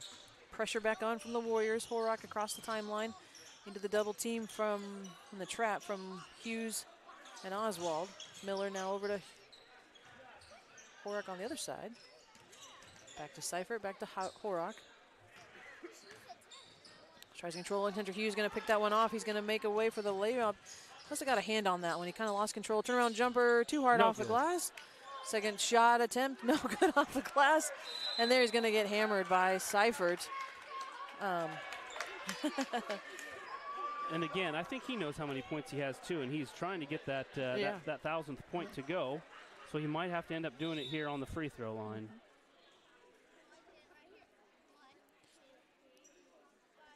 Not sure what's. I think they're going to make sure that. I mean, there's 2 Shellmans now on the score sheet, so I think they're making sure that. And I don't know what number Holden is. I don't know what number is Hayden. Well, he was 12, so he's not even listed on the varsity. You know, the programs that they have. I think he's. So I'm wondering if they marked Hayden. They marked Kellen as for being Hayden, in when Hayden was in. So they're gonna talk here. Hey, I don't know if we introduced ourselves at the start of the boys game here, but I'm Luke Lichty, and I'm joined with Michelle Wade. Yep. As part of the Warrior Cast. We're so happy you guys have tuned in, whether live or you're watching it later. Yep. Hey, and if you're watching it live and something is a little off, whether the maybe the audio doesn't match the video. Yeah. If you could send one of us a text. Yep. If you know us, and we can adjust that. Sitting here doing it, we don't always realize if there's an issue like that, but yeah, it's hard for us to get on and listen. So yeah, if you're listening and we are off, that's annoying. I hate watching a TV show when the mouth or the words and the action don't work. Yep. I'm glad you said that. I kind of forget about that. So yeah. And Holden, there he got it. Or excuse me, Hunter. Oh, he's going to be so mad at me for calling him Holden. So 1,000 points for Hunter Hughes.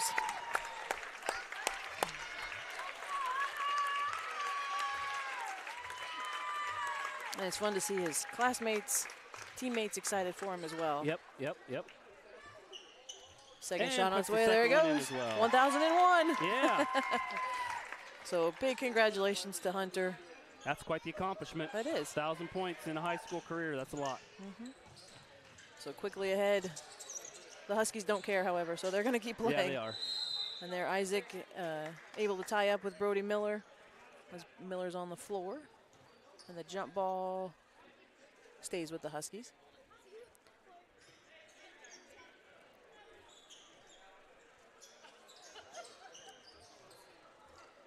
McFarland, ooh, good check to see where he's at over there.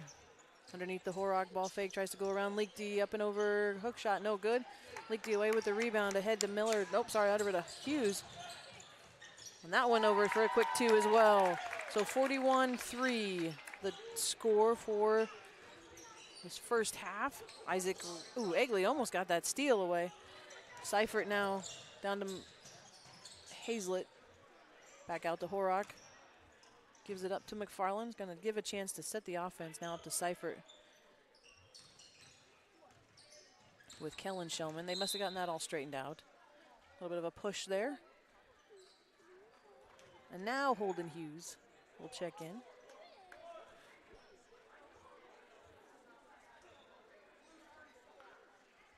.34. They're going to call that foul on Kellen. So now Hayden and Holden come into the game. Yeah. So right now we have 3 freshmen, a sophomore and a junior. Yep. In for the Warrior boys here. Horak in with a quick pass. Oh.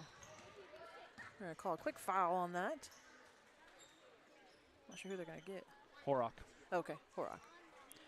And that will be well into the bonus, so not sure who's shooting for the Warriors. This will be. I think Holden. Okay, Holden's and he like, says what? no, he doesn't want to. He said that wasn't in there.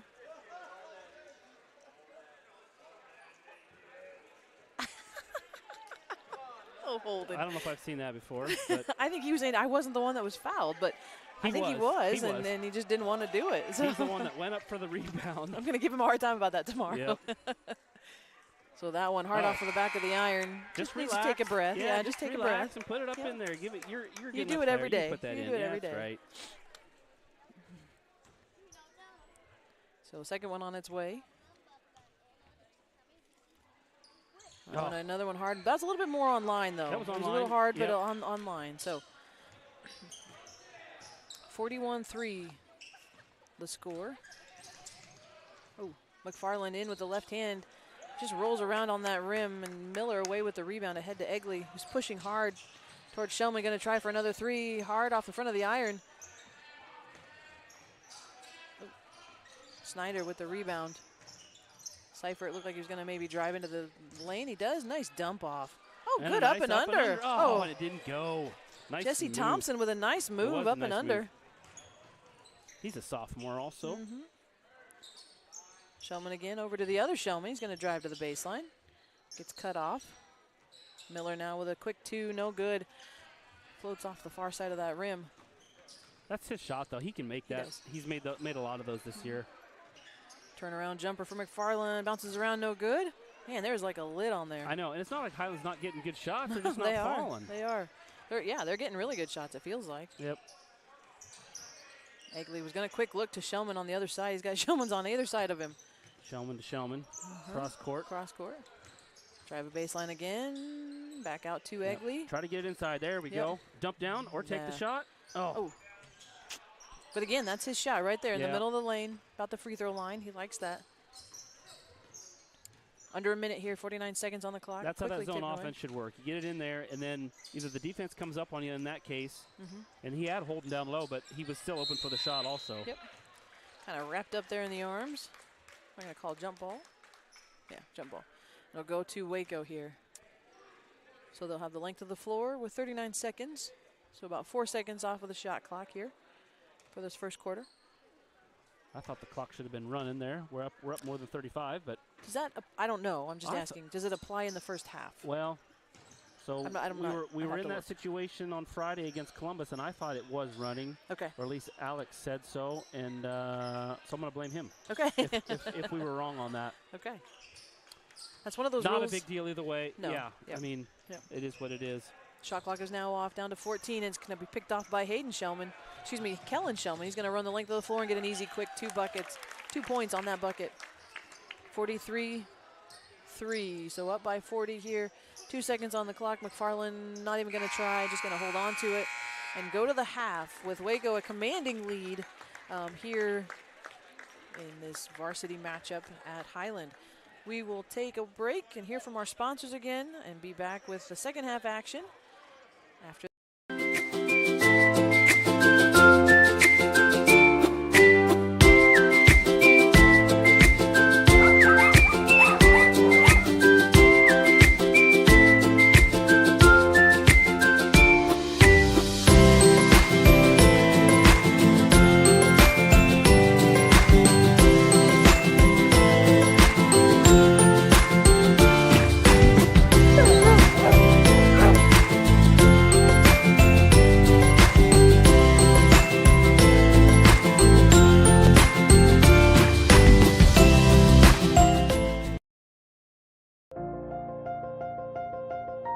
Anyone serious about lawn care knows it starts with 2 things: the expertise and the equipment to do the job right. Egley Landscapes is the only local company that provides expert lawn care and landscaping. Let the experts with the equipment from Egley's pay a visit to your lawn. Our horticulturists have the knowledge to guide you through a lawn care plan, and they won't sell you services you don't need. Egley Landscapes has the knowledge and expertise you can trust to revitalize the landscape of your home or commercial property. Egley Landscapes. Check us out online at egleylandscapes.com. The culture at West Liberty Foods, it really is doing the right thing, even when people aren't watching you. Our principles are set based on a farmer mentality, and that's hardworking, that's community-based, and being good stewards of the land. It's being loyal to your team, it's taking care of your team. I think as an organization, that's another thing that makes West Liberty Foods really successful, is that commitment to others. Find your next career at West Liberty Foods. Visit careers.wlfoods.com.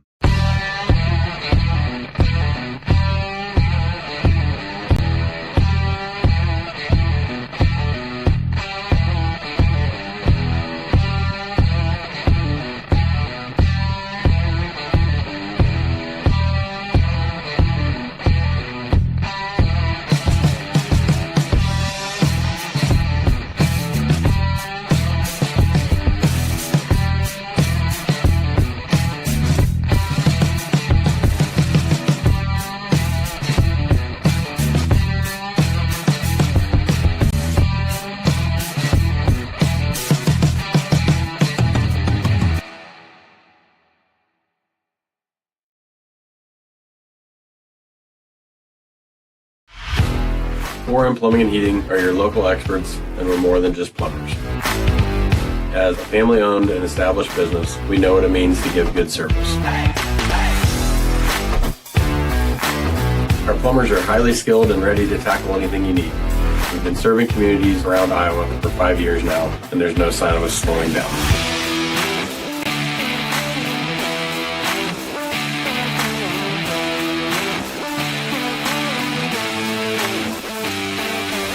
We love what we do, and we're happy to help. Give us a call at 319-591-1551.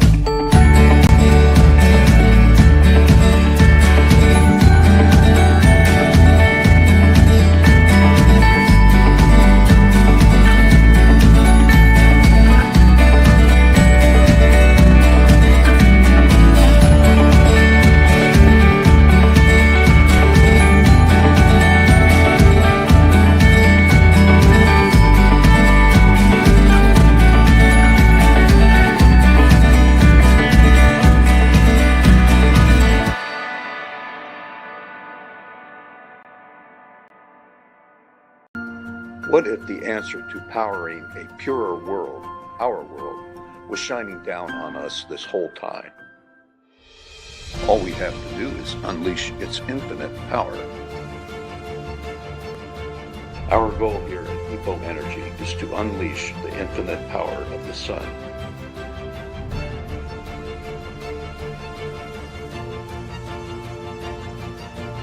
At EPO Energy, we make solar energy the better solution. EPO Energy, unleash the power.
WYAA.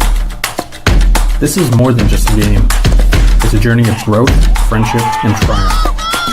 Join us as we celebrate the spirit of youth sports, where every sprint, kick, and cheer is a step towards greatness.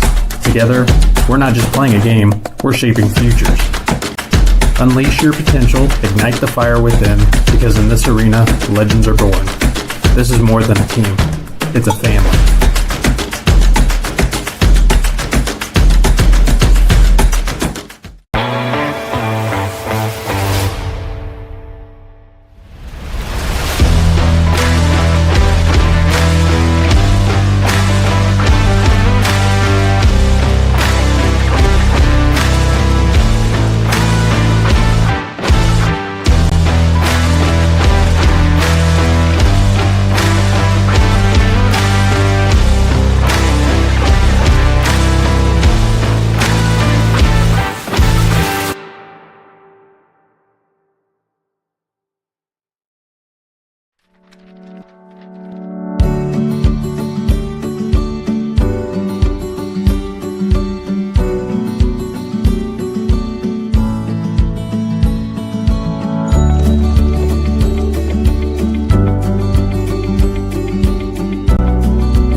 So welcome back here to Highland. A little bit of a show. They've got a little bit of youth cheerleaders, it looks like.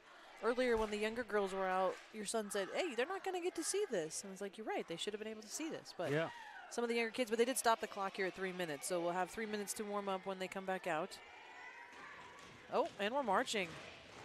I think these are 2nd through 5th, maybe? Okay, I was like, I couldn't remember what they said. 5th or Yeah. 6th. Yeah. Good times. Brings a good crowd out usually, you know, the parents and everything. So that's. Yeah. Hey, I'm going to do a little bit of stats here. First half, go at least for the it. points. So the Warriors were led by Hunter Hughes as he went over that 1,000-point mark. He sits at 11. Colton Lichty, 8. The freshman, Hayden Shellman, came in and hit a couple threes. He's at 6. Isaac Rich with 3 buckets. He's at 6. Then we have Joel Meyer at 3. Clayton Miller at 3. Then Chase Waterhouse, Reese Oswald, Kellen Shellman, all with 2. All right. To make up 43. Of course, So Highland sitting at just 3 points, and that was Lewis Horak with the 2. And I think Logan McFarland with a free throw. Good distribution of points though among the Warriors. It is. You know, it's not kind of one-sided. It's oh, that was a good toss. Wow. Made me a little nervous. I'm not her mama, but I think my heart just stopped for her there a little Hey, bit. her parent signed the permission slip. That's right. They signed a waiver, right? Signed the waiver. Oh, they're going to try it again. They're going to try it again. We're throwing some more. Oh, just Got a their stander. fans on their feet. Oh, no throws. Yeah. Okay. It's all There we right. go. Yeah, and Coach Kissel went to the bench early. Yep. You know, there at times, like we mentioned there at the end of the half, there was Right. 3 freshmen, 1 sophomore, all in the game, and I think we'll see some of that the second half as well. And Alex and I mentioned this. You know, the score gets lopsided, but you still have to play the starters. You Right. know, they can't go a whole half, especially with all of the stuff we've missed, all of the practices Right. we've missed, all the games we've missed. So. And looking at what they have the rest of the week, Right, too. I mean, they've right. got some, yep. And knowing Coach Kissel, he's not trying to run the score up here, and it is going to, again, it's going to finish lopsided.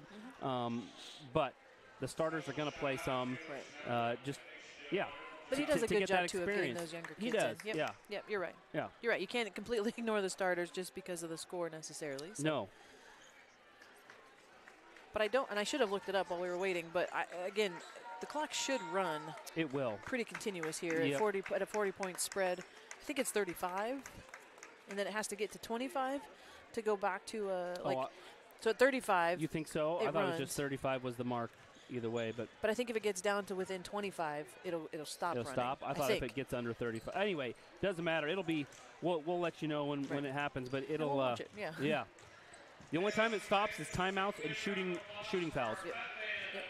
Right, so a foul that doesn't result in shooting will just keep running. You're Keep right. going. Yep. Anytime a ball goes out of bounds, it'll keep running. Anything like that. So that should make the second half go by fairly quickly. Yep. But Oriano will be back in the game and see if he can get some points, get back up to his season average. He's sitting, unfortunately, at that 3 fouls, so he didn't play a lot of that second half. And he does have the advantage, like you said, the height, but I think just has to be in control of that and know when to reach for that and when not to. Yeah. A couple of them a little, and they're calling it close. Like you said, in both games now, know what the officials are going to call, make those adjustments within that. And I think that's a big thing about basketball. You have to make those adjustments. And sometimes it's, oh, I missed that free throw, I have to make the adjustment for the next one. And same thing with the calls for the fouls, okay? Yep. He called me on that one. Yep.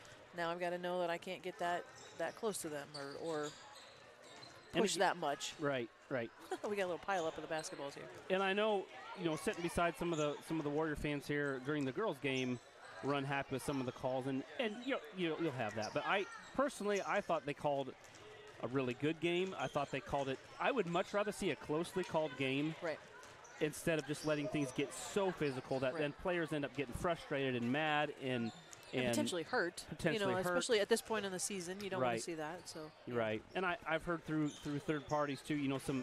Some other in-conference games where teams play pretty physical and the refs didn't call anything, and then it's like you have no chance in a game like that when with a really physical, really big team if they let them just hammer on you. So Waco's certainly been in that position before as well. Been the aggressor and not been called for fouls when they probably should have. But I really like this crew tonight. I like the way they've been keeping hands off. They're not going to let you just push a ball handler down the floor and keeping things from getting out of hand. So we'll see how this second half. Yeah, I think I agree 100% with what you said. That's a good. I don't know their names. I wish I did. This gentleman over here with the beard. He looks familiar, but I cannot for the life of me put a name to him. Yeah. I used to know all the officials, but now it's, And the hard part, too, is, well, for me, at Wapello, I didn't get a lot of these northern officials. Like, probably some of these officials come down from Iowa City. They do. Because they're so close. Whereas for me, I got them more from, like, Burlington area. And so some of these, which is kind of nice, then you don't see the same guys time after time after time after time. So it's good to see some different faces within that. So. Yeah, that crew we had on Friday there at home for Columbus was not one that I had recognized either. So yeah, it's good to have. They talk about shortage of officials. Yep. No offense to these gentlemen, none of them are how should I say it? Super young, I don't think. But hopefully we can get some young guys trained up and in the profession because we're going to need them. If you look at the assumed age of a lot of these official crews, they're older. And, so we're going to need to get some new ones in. So some fresh blood, so to speak. Yeah. We're back to the action here. Noah Freed starts this half. So all seniors in. Oh, and Hunter Hughes going to pick up a foul on that backside. Second one, I think, for Hunter. And I think he knew it the minute he did it, even though he's going to act like he didn't. They called 2 shots. Okay. Yep. So Nick, because that shot did kind of go in, but it was kind of on a putback. So okay, so it wasn't in the first shot. No. That went up. Okay. So Oriano gets the first one to fall. Again, starting all the seniors here tonight. Noah Freed out there. That one rolls off the back of the backboard. Rolls all the way off the rim. Colton linked you ahead with the rebound. Oh, Freed's pass over to Hughes. Yeah, Hughes Freed would be the only other. The only other senior on the team, so yeah. Yep. That's fun. Fun to have the seniors all in there together. Oh, try to get it in. Good job. Good take for Colton Linkty. He's so poised under there sometimes. Sometimes I think, man, he's not going to get anywhere, and then he'll just make a move. He seems like he just knows what he's doing. It looked like a double team, but he noticed that the 2 defenders were not hip to hip, and he was just able to slide right through there, and then he had a let's just all tie up in there. Yeah. Oswald had an arm in there. I think Chase maybe got it in at the end. But sorry, Oriano was not going anywhere on that one. You're going to get Reese for the foul. And again, the clock continues to run here on just a foul on the floor. Oh, Hunter Hughes picks that one away on that pass in. Going to slow things up a little bit, give his offense time to set up. Oswald going to try for 3 off the back of the iron. Looked good from us, but it was on line. Oh, forearm on Chase. Yeah. Call that on Chase on the backside. Okay, so Chase Waterhouse going to pick up a foul. He'd gone a couple games with he's notorious for getting into foul trouble and picking up fouls very quickly. Yep. In the last couple of games, the one right out of break, and then on Friday, almost through. I think he was through those 2 games with 1 or 2 total. All right. Well, So, he's made it to the second half already. he made it with to the one, second yeah. half. Yep. So he's either figuring out a little bit more body control there, or McFarland's 3 is going to fall. So McFarland. nice shot by him out on the wing. Yep. Puts him at 7, 45-7 here in the third quarter. Hughes gives it up to Freed at the top, drops over, looking to shoot, looking inside, nothing there. Leakty back up to Freed. Freed's going to try for a 3-pointer at the top of the key, off the back of the iron. Leakty comes away with the rebound. A little bit of a mishandle. Kicks it over Just on the floor. tips it. And then he's like, jumps yes. up in the air. It's like a little 4-year-old, I feel Yeah. like. Yeah, like a little kid playing basketball right there. That was a pretty neat play, though. He found himself on the floor and was able to bat it over to his teammate who was standing. Here, take this. Now it's all Warriors on this end. Colton Leakty going to try for a dunk. Not going to make it, but Holden Hughes there, or excuse me, Hunter Hughes picks it up. Now to Oswald. Little ball fake, step to the lane, off the inner iron. Yep. It's a good shot for for Reese. Man, names are just not working for me today. Yeah, the whole dunk thing, of course, it's still just worth 2 points, but Right. a little disappointed in our crop of dunkers this year. No one has gotten Gotten a good one. a good one. I feel like Colton just got a little too wide on that one. Yeah, Dribble an extra one. None of these guys just have the hops. Like, I mean, like Simeon. Simeon was just a freak athlete. He was. With his height, how he could Still jump. is. Yeah. And then, of course, Cody. Cody Graber didn't have to jump very high to dunk. So, anyway, good play by Oriano to come down with that rebound. Had Gets a to shoot chance a at foul. had the chance at a 2-point or 3-point play there. Couldn't get the free throw to fall. Hunter Hughes, try for a 3. Got that one. Oh, as Chase Waterhouse hits the ground hard, but no foul called. Hughes' Not sure 3 what happened counts. there, if he got tripped or if there's a little pushing going on. He popped right back up. Yep. McFarland into the lane across. Oh, Hughes quickly on him, dumps underneath to Hazlett. Now back to the baseline. Going to take a little floater, leaves it a little short. Waterhouse quickly ahead to Hughes. Hughes is going to try for a dunk and misses it as well. And then now he's going to get the foul. Yep. So Horak with the arm in.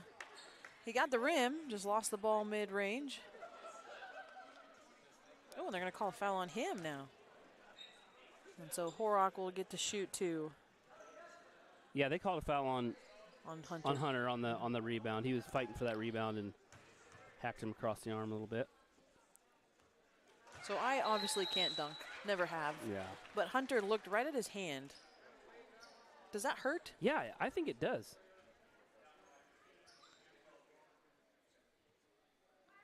When they miss like that, And get the I don't think rim. that feels very good. No, he just looked right at his fingers like, ooh, a little bit of a smart there. So they had given him a free throw and then took it away. I'm not sure how to score that. Did he cross the line? Maybe. Okay. I just didn't hear any. I didn't hear any whistle or anything. But Hunter gets a easy 2-point layup on that one. McFarland tries to drive baseline, almost loses it, and he does off of the foot. Falls out of bounds and turnover to the Warriors. And now substitutions coming for the Warriors. Rich, Egley, and Miller back in. So Isaac, and Clayton will come in. Reese Oswald and Colton Leakty still remain. 2:55 here on the clock in the third quarter. Waco leading 52-9. Reese looks inside. Nice dump inside from Rich to Miller. Back out to Rich. Rich going to try for a 3, and he gets that one to rattle home for him. Good inside-out game on that one for Miller and Rich. Really good. Horak cutting to the basket, gets a pass from McFarland. Out to Cypher. Oh, tried to dump underneath to Kick. Oriano. Yep, gets a kick. And again, Waco just collapsing quickly with that defense. It's almost like they're baiting him. Yeah, make that pass. He's open. Nope, he's not. Now he's not. Yep. Quickly closes up on him. And Highland did that in the girls' game, like we talked about. You know, Waco tried to get that into Wagler, and they would close in real quick on that. Snyder back out pass to Seifert. Cross down to McFarland, going to try for a 3. Oh, in and man. out. So close on that one. It was. Rich ahead now on the close side to us. Over to Oswald at the top of the key. Over to Egley. Egley little stutter step, drive into the lane, left-handed. Oh, doesn't fall for him. It's going to fall out of bounds and go for Highland on that one. Egley kind of pushed that one with his left hand a little bit. Didn't really have a flip to it. Didn't. Nope. Not a bad take, though, especially for left hand, because I don't think that's his dominant hand, is it? I don't think he's left hand dominant. Yeah, I'm not sure. I should know that. Watching him right in class, he's not a right hand, or he's not left-handed, so. They're going to call Isaac for trying to box out while Oriana was in the air. Which is again, good. He wasn't. No. That was nothing malicious. No. The shot went up, and if the rebound would have come off farther, it would have been a perfect box out. But Oriana misses on the right side here. Substitution out, Horak out, as Aiden Havel in. That one rattles around too. Like we've said tonight. Again, like you talk, Highland, not bad shots, no. just not falling very well for them. And you'll have nights like that. I think that's the hard part about basketball. Sometimes you get nights where it seems like you can't miss anything, and then other nights where it's a lid on it. Yep. Ooh, that long rebound brought down by Rust. They'd be close to that 20-point mark, I think, if they had, if some of those shots wouldn't have rattled out. But that's, almost picked off by Rich. Yeah, you're right. And that might be part. I haven't followed them, of course, all year. That might be part of their struggles. The shots just are not falling. Miller with the rebound on that one. Oriano's shot a little off the mark. Leak D, step through. Nice take for Colton. Time winding down quickly. 34 seconds on the clock. Shot clock is off. McFarland into the lane, jump stop. Ooh, dump underneath. Nice pass. Good look. Draws two defenders on that one. Leaves Oriano wide open underneath there for two points. Egley out to Oswald. Has Miller inside. Going to backside lob. Tries to. They're going to call Colton for the foul. Havel stepped in front of him.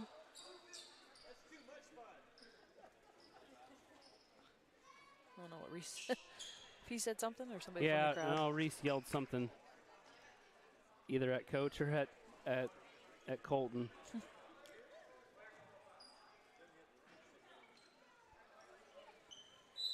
Yeah, it was kind of a backdoor alley-oop. It wouldn't have been a dunk, of course, but it would have just been a lay-in. But it didn't quite get it high enough, so when Colton jumped for it, he had to come through the other player. Last second shot in the air, no good. And Isaac Egley, nice last second shot, though. Good take for Snyder. And again, if that falls, wasn't a bad shot. So just got to get some shots to fall. So we head to the fourth quarter. Waco leading 57-11. We'll hear from our sponsors. What if the answer to powering a purer world, our world, was shining down on us this whole time? All we have to do is unleash its infinite power. Our goal here at EPO Energy is to unleash the infinite power of the sun.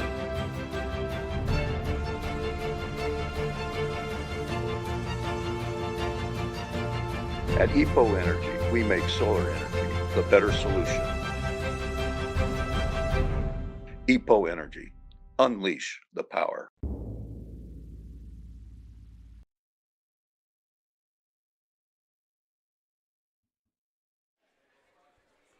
So after the first horn, they'll come back out, get ready for the fourth and final quarter here of this second matchup between the Huskies of Highland and your Waco Warriors.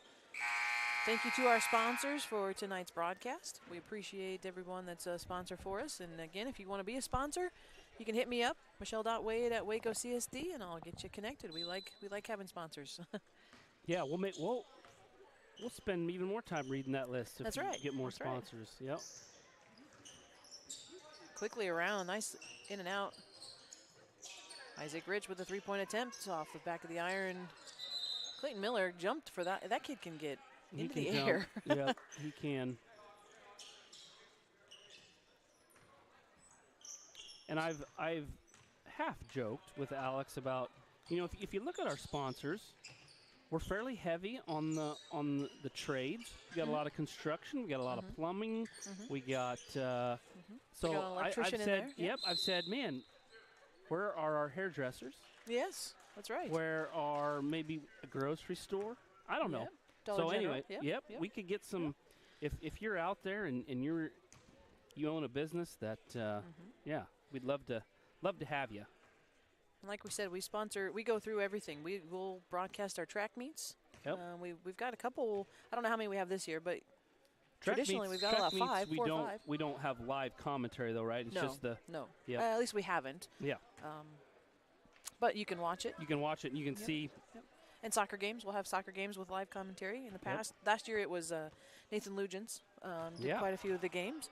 I know very little about soccer, so. Same with me. And as we get closer to tournament time for wrestling and for basketball, we'll continue to cover those as much as we can. Oh, nice dump underneath. Good look. Nice Very job. Good nice look from way to Joel move that Meyer. ball. Yeah. Yeah, and they haven't stopped moving the ball. They've continued to look for those open players. Yep. Schneider now across to McFarland. Oriano coming across the lane. Asking for the pushed ball. out. Yeah. Yeah. Oh, that one just stripped away from Rust. And Isaac Rich goes the other direction with the left hand. Nice take for him. And Isaac Rich, just a player, I've said it before and I'll say it again, just a player that's come a long way in a year. He was pretty good last year. Played a lot of basketball over the summer as Oriano gets that one to fall. Good run on the floor for Oriano on that one. Got down there and beat everybody down. Yep. Clayton jumped up to challenge him. Unfortunately, got too much of the body there, so it's going to be an and one opportunity. Hayden Shellman and Holden Hughes into the game. So like we said, get some time for the younger ones. That one off the side of the rim. Hayden Hughes, or Kellen Hughes. Kellen Shellman. When there's brothers like this? Yeah, I know. Just going to tell them one thing two, right? No. Yep. Joel Meyer, nice job bringing that one in. Ooh, that one's tipped away. Good play by Hovel there. Yeah.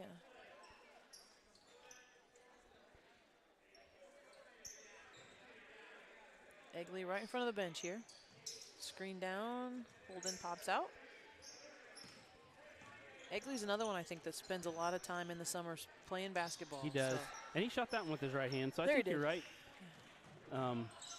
Yeah, I think he's right hand dominant. That was an interesting play then, that one with the left. Showing some versatility maybe. Yeah. Rust with the three-point shot, no good. Hobble comes away with the rebound. Snyder drives in, tries to dump it off, but Shellman's going to get in there. Passes it up to Hughes. Ahead now to the other Shellman, to Kellen. Doesn't have numbers. Going to try one-on-one. Now out to Egley. Egley drives into the lane. Now back out to Shellman. Shellman's going to try for a three. Ooh, in and out. Rattles around. Joel Meyer almost in there for the rebound. McFarland comes away with it. Takes it right at Egley. Egley, nice job trying to draw that foul. Didn't quite get it. Official says, get up. We're going to go. But Egley was there. I would say he was there and he was set. And McFarland just kind of. Yep, the Highland player did a good enough job of kind of turning his body to avoid a full-on contact there, and yeah, officials kept the whistle quiet. Which I like to see that Yeah. they don't don't make it too obvious. Egley going to try for a three. Oh, Oh, rims around. Scoops out almost a like good shot, scoops yeah. right out of there. Nice job. I like to watch Isaac Egley play defense. So quick at recovering. Yes. Yeah. Yeah. So Russ tries to drive baseline, will go up for two and get blocked partially, but fouled in the process. So he'll get a chance to shoot two as well. Don't know who they called it against. Kellen. Okay. Kellen Shellman with the foul there. Looks like we got almost a full line change for the Highland Huskies on the way too. So Russ with a basket.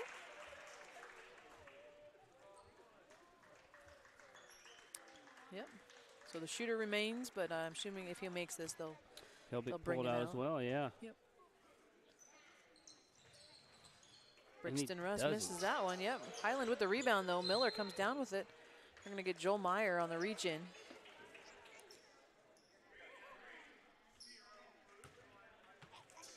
And now the substitution for Rust.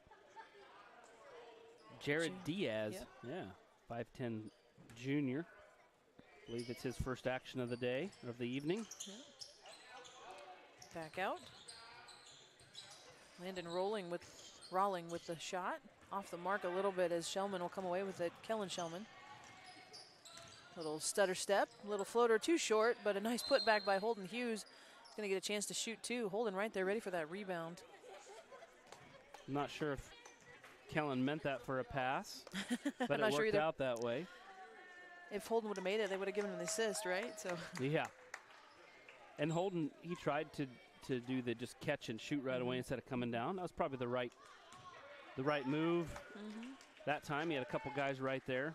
Sometimes if you come down, you let the defense kind of reset and then close in on get you. it swatted away or tied up. So misses his first free throw, though. He's still looking for his first points, and There puts he got in. it. There he got it. So Landon Rawling, the ball handler here at the top. Over now to Jesse Thompson. Oh, quick foul call. I'm not sure if they're going to call Kellen or if they're going to get Joel on that one. They're going to get Kellen. That'll be his third. Puts them in the bonus. Jesse Thompson at the line to shoot two. That one a little short off the front of the iron. And now Noah Freed and Lyric McCarty check into the game. Joel Meyer and Isaac Egley out.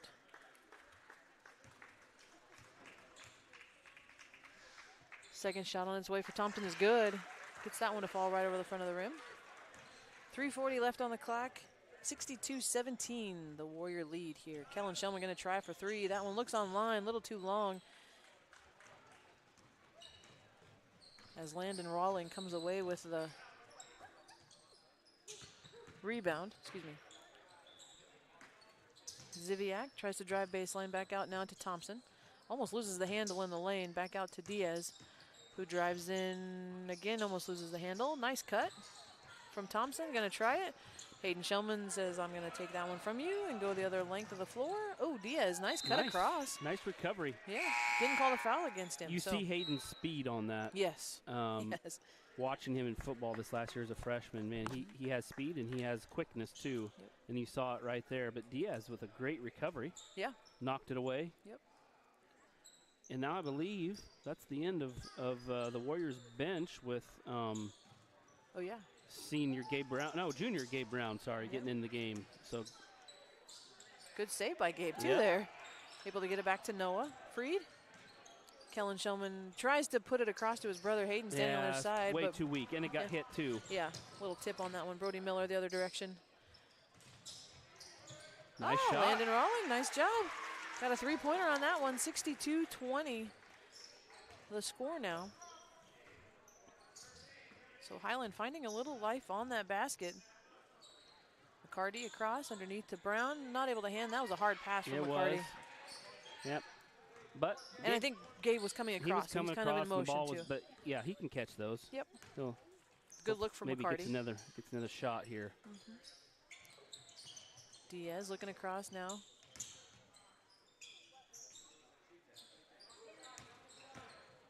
Oh, Brody Miller tries to take it in. Going to get bumped by McCarty. That's a hard one. You got your hand straight up, but you know, just a little bit too much body. Yep. You saw Miller get knocked off of his path there, and officials called a foul. Almost bumped him out of bounds a little bit too. So.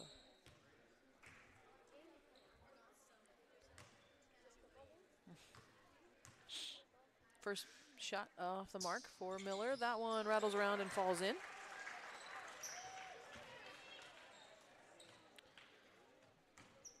Cardi, the ball handler. Sets up the offense across to Shellman. Minute 30 here as the clock continues to run. Yep. Oh, that one tips around all over the place. Shellman almost able to get it. Knocks it. But yeah, they're going to say it was off of Brody or Miller there. Yep, off of Miller's ankles. Brody Miller.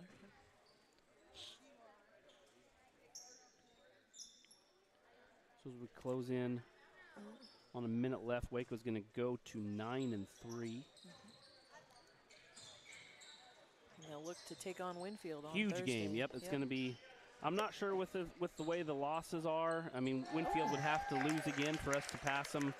But it sure would be nice to get a win against them. Yep. Hayden Shellman gets that three to fall. Yep. And that's his third of the game. Yeah. So Hayden Shellman, even as a freshman, not afraid to come in and try to make a mark here. He's done a good job tonight. Yeah. I'm going to nitpick here just a little bit, but as you watch his shot, it starts a little bit low. Is that going to be a problem as he gets older? I'm sure the coaches work with that. I'm not an expert. I'm just observing. Hey, it's going in, and it's going in at a high rate. So it's a good shot. It's a good shot. And you wonder too. I mean, yes, maybe it starts low right now, but as he gets stronger, gets taller, it'll start a little higher. Yep. Yeah, that's a good point. Yep. But yeah, somebody that closes quickly could easily get a handout on that. McCarty there. Dumps underneath the Gabe. Ooh. Oh, into the band. Right into the band. Music goes flying. The director is upset. No, he's not really. He's like, there was a ball up here? Gotta, like you said, head on a swivel up there. Yeah. Head on a swivel. I don't know. Oh. The band is still in place, so I'm not sure if they're playing a post-game concert or they're just going to play us out. Yeah. I like that. That's okay. I can handle that. Last 10 seconds here of the contest. Oh, and Gabe rakes him across the arm, apologizes and smiles. There's going to be 6 seconds left for Miller. A couple more free throws. Brody Miller, the Highland junior. Gabe Brown gets on the stat sheet, though, with the foul. That's right. Anyway you can. That's right. Get on that stat sheet. I was there. I was in the game. Yeah. Make your presence known. Yeah. That one falls for Miller. 23-65, Waco lead. Whoa, almost takes out Hayden Shellman. Telling him just to wait on that one. And he runs out the clock, is Lyric. So Waco will come away the victor on this one, 65-23, as we said. They look to take on Winfield Mount Union on Thursday. We will be sure to broadcast that one. Girls will play at 6, boys will play at, well, following that, about 7:30. And then Friday night, it'll be home again with Hillcrest. And then Saturday they finally get to travel over to Wapello. I think that game's been rescheduled twice now because of the weather. So get that game in. And again, make that standing on the schedule for the conference, make it a little bit maybe more even. There's probably a couple teams now with some teams that are games some games. Yeah, because there's going to be because we're going to run out of days. Real quick on the stats. Hunter Hughes leads the Warriors with 16. Colton Lichty comes in with 12. Isaac Rich 9. Hayden Shellman with those 3 3-pointers is also at 9. Then a bunch of guys here in single digits. We got Clayton Miller with 5, Chase Waterhouse 4, Joel Meyer 3, Reese Oswald, Kellen Shellman with 2, and Holden Hughes with a single point there on the free throws. Again, we really appreciate everybody tuning in. Continue to check out the YouTube page. If you check notifications on there, it'll alert you when we start a live stream. That's right. That's a great way in case you forget, oh man, I forgot there was a game tonight. It'll tell you. So Thursday night too, I'll say there'll actually be 2 streams. We'll do the basketball game, but the wrestlers will head over to Pekin, so we'll try to stream both of those that night. So yeah, get your notifications set and get it going. And we are able to stream multiple on our channel at a time, so that'll be great. So again, my name is Luke Lichty. This is Michelle Wade. We had a great time bringing you the ball games this evening. Everyone drive home safe, and we will see you Thursday.